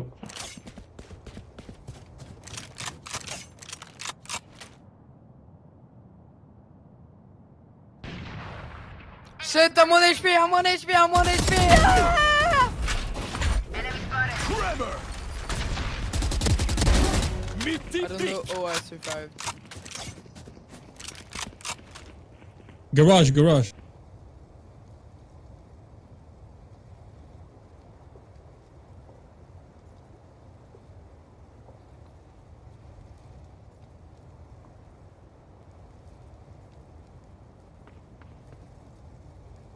Steps on down. C. One on me, and one garage.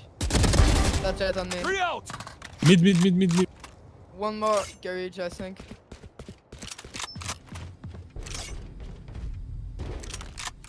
Drop in a smoke. Blinding. No one I here. got flashed. One enemy remaining. Always me. Clearing out. 30 seconds left. Good job. Spiky C. Switching sides. Do you have Race into ghost the skin? spike sites. Come on.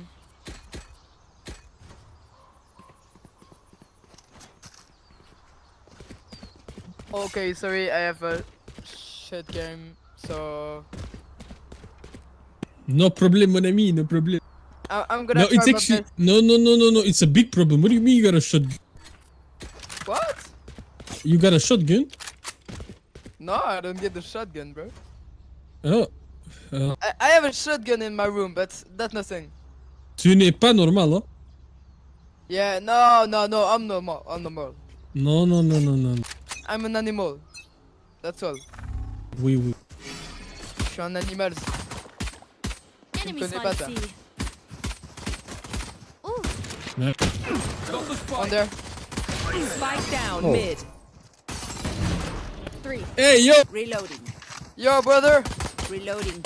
Hey, take a bomb, bro. What are you doing? Out of charges. Rotate A, rotate A, rotate A, rotate I'm an A, animal. I'm an animal, bro. Lagging, I'm fucking lagging. Go A, go A, go A. I'm just gonna do something. Hey, bro, fix your lag, man. What do you mean your lag? My special, my special. Bro, I don't know why this game always is. Oh, I'm not lagging. 1+. They're both together coming from C. Ah, he had reflex! He had reflex! Joe there. You have to go. Reyna, go. Go, Bro, bait yourself. Stop baiting Last as fuck. player standing. Stop baiting as fuck. Cutting the vision. One enemy remaining. Watch it, One shot. One shot, Bro. one shot. You got this. I just had once! Voila. Oh, good job. Yeah! They're nothing to me. Good job. Reyna, I think I'm in love.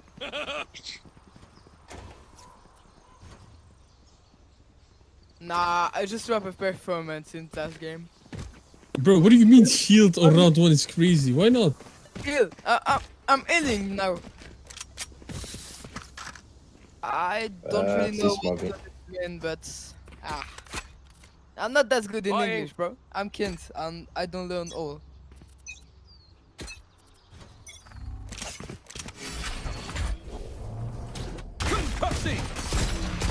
Enemy spotted mid. Who's that? Reloading. Nice. Reloading. Dropping smoke. Shit. Enemy spotted. I'm gonna delete the game. Yes, do it, brother. It's I'm good for your fucking health. back. My ping gets back, bro. I'm gonna kill anyone, everyone. Reloading. That was. One enemy remaining.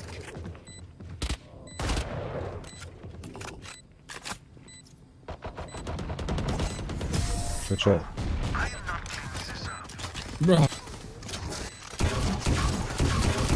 My city needs me. Guys, if we don't win this, wallah, big trouble for everyone. What does it mean? Yeah, you don't want to find out, bro. Trust. Nah, what does it mean, bro?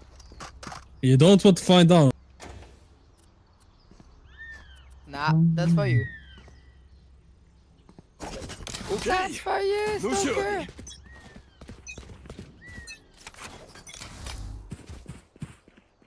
Move your ass. No. What? Let's go, let's go, let's go.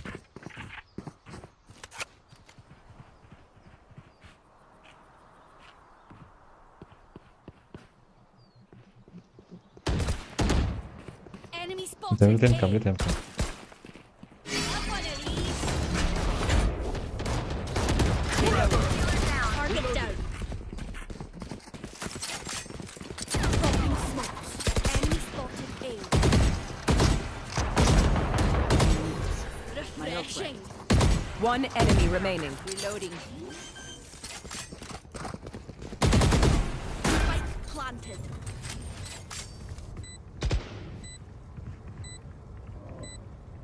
I have a trap, I think. Flawless. Nice. Flawless, flawless, flawless, flawless. You've never seen a massacre. Nah, finally I wake up, I think.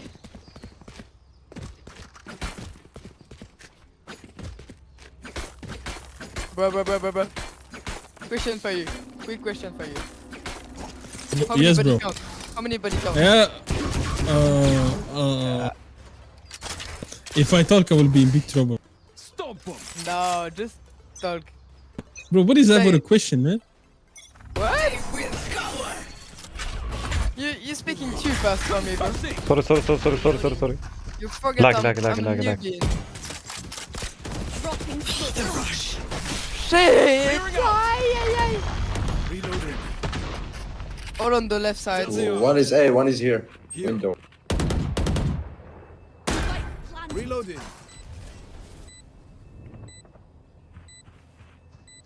Here. Flash out! Out of charges. Blinding! I know exactly where you are. One enemy remaining. I'm fucking back, bitches. You were not capping, Skeleton. You were not capping. You're fucking back. Bro, I told you I'm not capping. My ping is.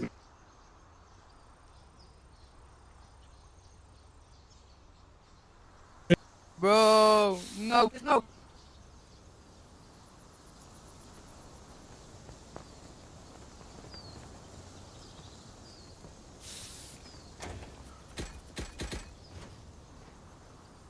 Take him.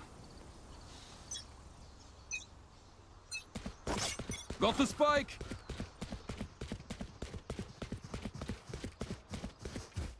Have one of these. Spike drop. Shit. Brother, I'm gonna revenge for you. If you don't, I will be mad. Ah, no, I'm not gonna revenge you. Flash out. Eyes down.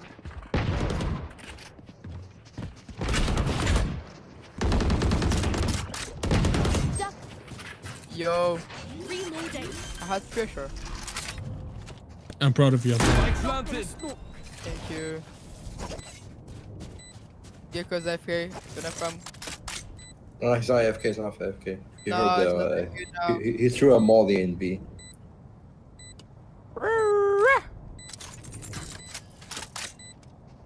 Breach, peek, you know? So I'm not AFK. Don't They're be both this mid area, I don't know where exactly though. AFK on B. That's possible, but I think they're just camping. Bro, you are falling for the bait. Bro, I have money. You are a victim, I swear. No, I know. He's out there. No, I just did. I just. Operator. Ah. Bro, you got Yeah. 6k, what are you talking about? Yeah. I can buy, but I can't. Buy a weapon, what do you mean? Yeah, thank you. Don't He's disappoint me, able bro. to buy a house.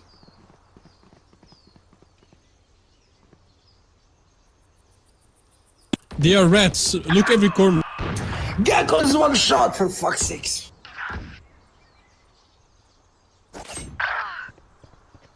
Shit. Our carrier is dead. Man. Spike down mid. Last player standing. 8 HP. 8 It's fucking you HP. and me. Amateur. Clutch. Yo, bro. Clutch or kick. This One doesn't. enemy remaining. Yeah. Right side. Blinding. Right side. Flash out. Window. Window.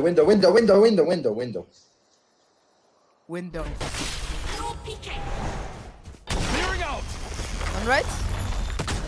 Window right. 30 seconds left. Yo, bro. You know, you heard him. He's coming B. You heard him. He's coming corner. Shut up. Bro,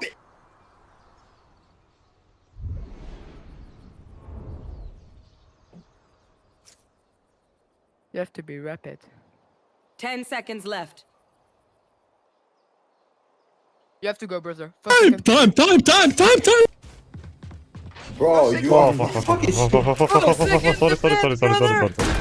What's happened? Guarding here. Always ready. It's my fucking pinkies up and down. What the fuck?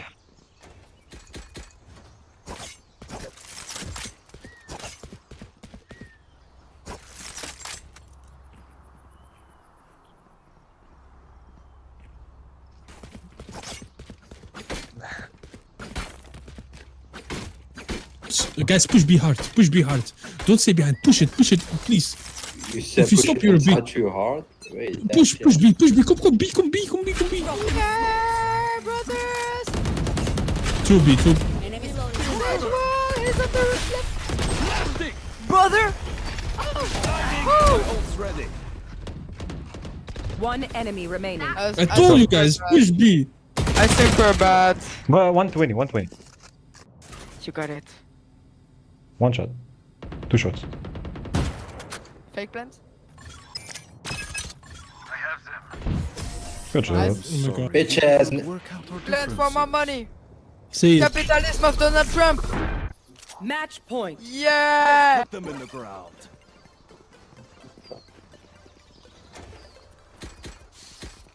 I'm gonna go kill Ezo.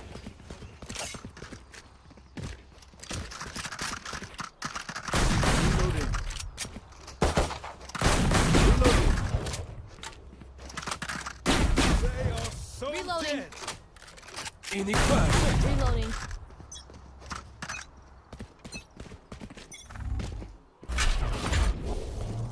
Oh, I'm speaking. Concussing. Boom, boom. Shit, Sage is always on the right side.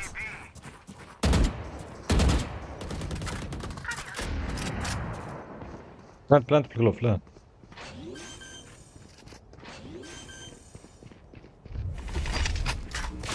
What is this? Clearing out. I can't fucking move!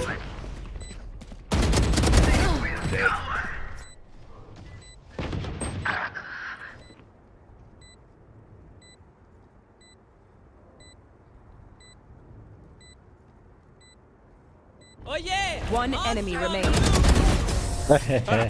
Yeah, I love you, man.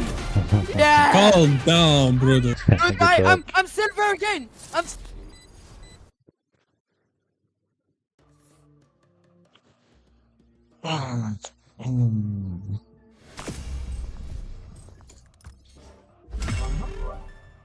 Again. Yeah, back again.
자, 센즈. شوف هذاك الحب هذاك شي جديد انا معنويه ياك هذا نديرو العجب ليه هذا انا نهضر نعرف صافي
صدق صدق كيفية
هلو روكس ويز.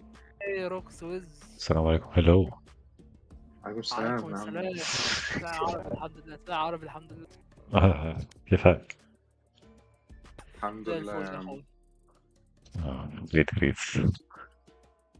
خصكم شي واحد. بتلعبون في البحرين؟ انت مغربي؟ يا نعم. البحرين عندي بينك. ايوه. فرانكفورت. جميل. انتم ساكنين في البحرين؟ لا احنا ساكنين في لا مصر. احنا مصريين. اوكي. مرحبا بأهل مصر. حبيبي يا عم. يا عم مرحبتك. محتاجين واحد. يس معنا. نصفت الواحد بس نشوف.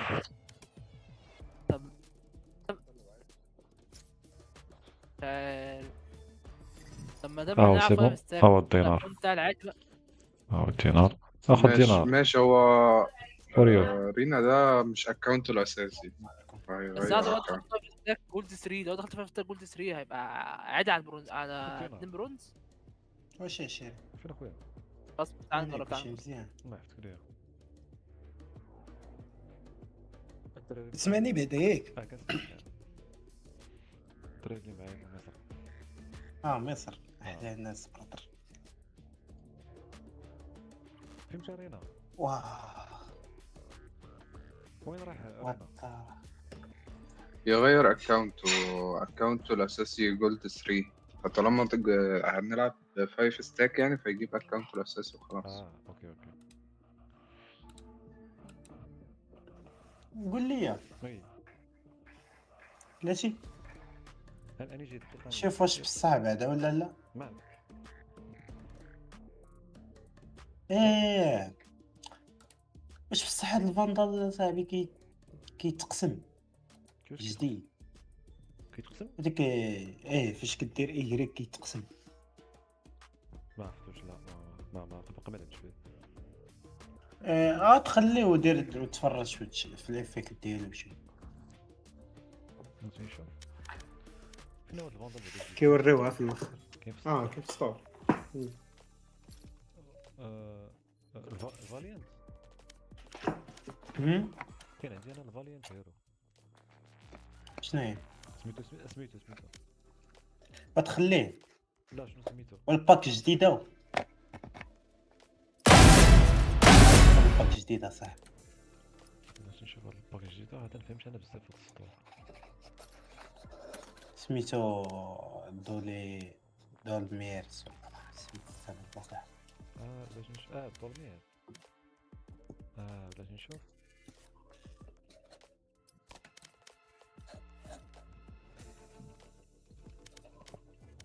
قدر واقيلا باش نشوف وخليه يتقسم. يلا بينا يا رجالة.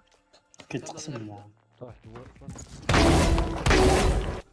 دابا غتدخلوني الكومبو باقي ما ملاعب ما مكيف ما ساخن باقي ما سخنتيش وباقي ما كنا تكيفت بالنقص من السخونيه. تكيف ترى مشيت تكيف دابا فيديو وفين هو Match found.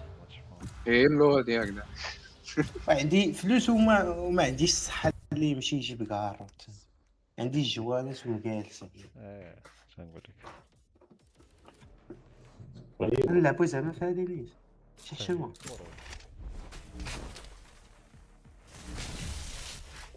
يلا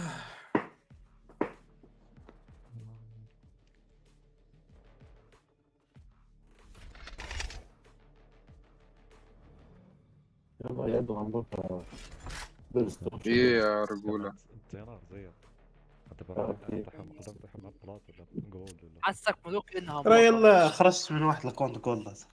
انا دولست انا ما سخنتش لا انا حاسك لوك دين يا اسطى. ما مش فاهم خالص. خش انت انتري دولست بقى. انا خايف اخش بريم الصراحه اعمل اللاين اب وبتاع فشخ. عايز ممكن اخش انا فايس بس مش احسن حاجة بيها. لا حلوة جدا. بحب استشفي يلا الجد. بينا يلا بينا. لا فهمت شي قال والله يعطينا عدد.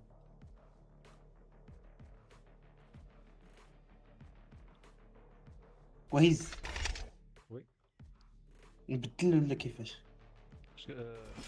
واش خلي فينيكس جايز هيلت فينيكس. ايه عادي لوك اللي هو عايز. عادي عادي. I dare you.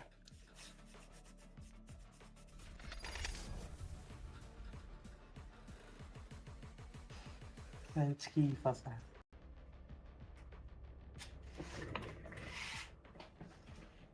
هادشي شقة فيا منين واحد المرة كنشعل الكارو حتى للنص The way you say it. We're overdue for a ride, aren't we? كنفكر داك اللقطة كيبقى فيا الحال دابا. Reloading. بحال راه غيبقى ليا داك الدوز حتى لدابا ولكن كيبقى فيا الحال.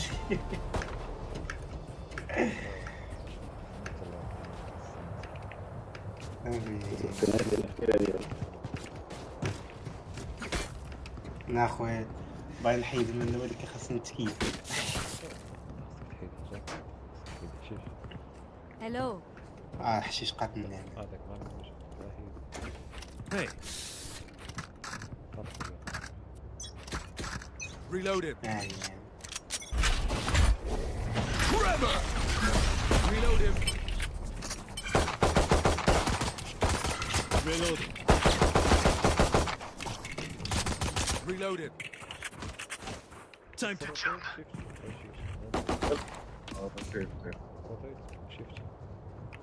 Shift. Someone's me. اسمه كاين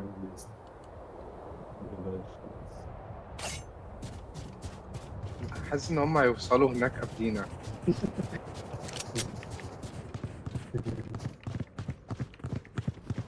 Smoke's down.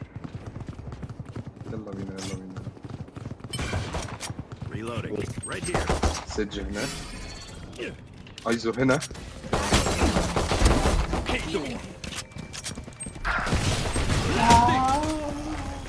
ناحية ديفولت.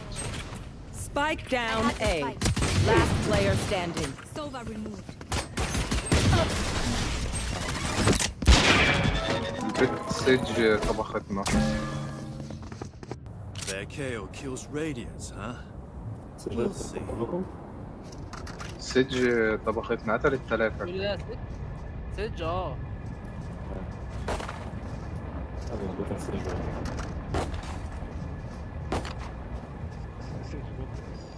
ها سيدج جولد 3 لان هي طبختنا يعني قتلتنا احنا ال3. جيكو داس.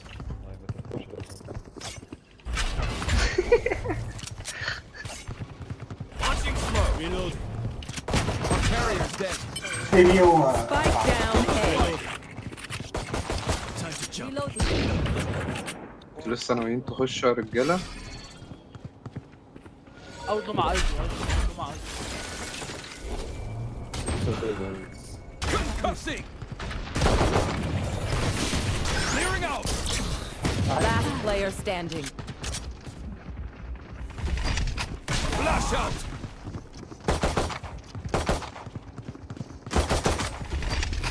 Blinding. بس حلو. انتي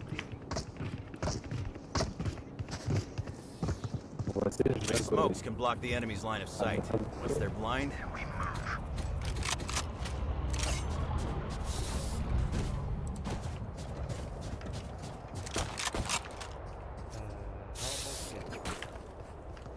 تعالى ميد، تعالى نجرب ميد. ولا تيجي نجرب بي. تعالى بي تعالى بي، احنا كنا مسيفين عشان كده، ما عشان كنا ماسكين جوستات. تمام نجرب بي كده مرة على فول سموك.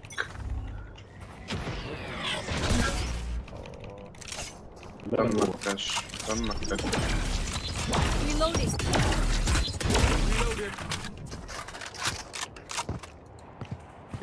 تعالوا نفيك روتيت، نفيك روتيت أو حاجة.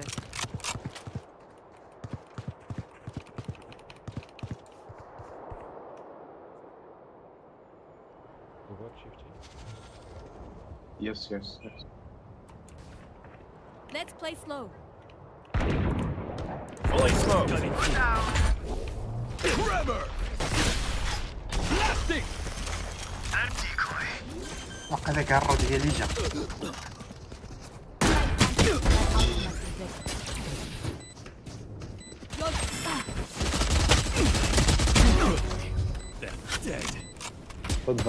One enemy remaining. تضحيتك دي مش هنساها لك. تضحيتك دي مش هنساها لك. حبيبي. Flash out. وراك عصا.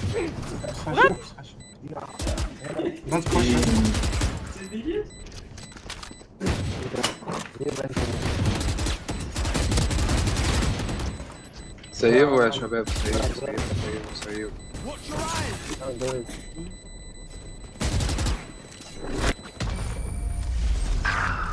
ايه ده؟ The fools gave us a window. Smash through it. قرر. Need equipment. حاسكم تقول ايه؟ ويا ساجوا.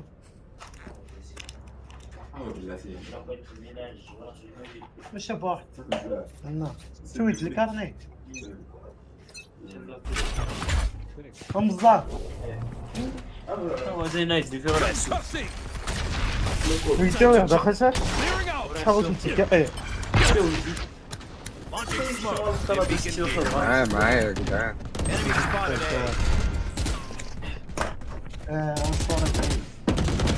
دخلوا لي كيف دخلوا ويفا ياسين.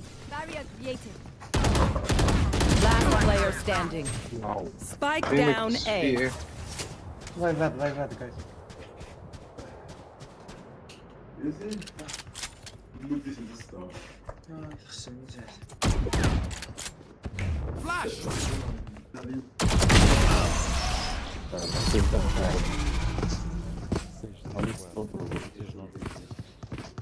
Remember, Brimstone.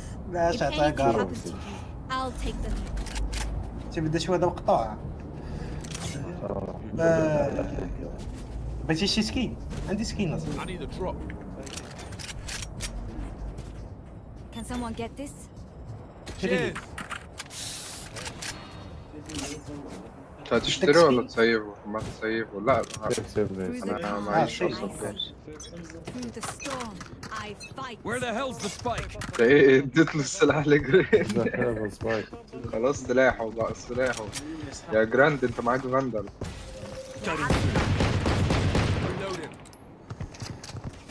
هرس.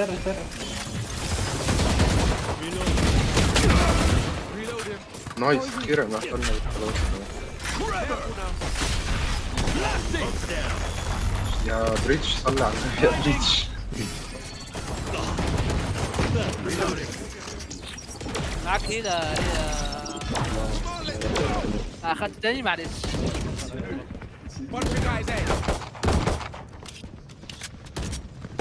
معك شيء سيرج في سلاح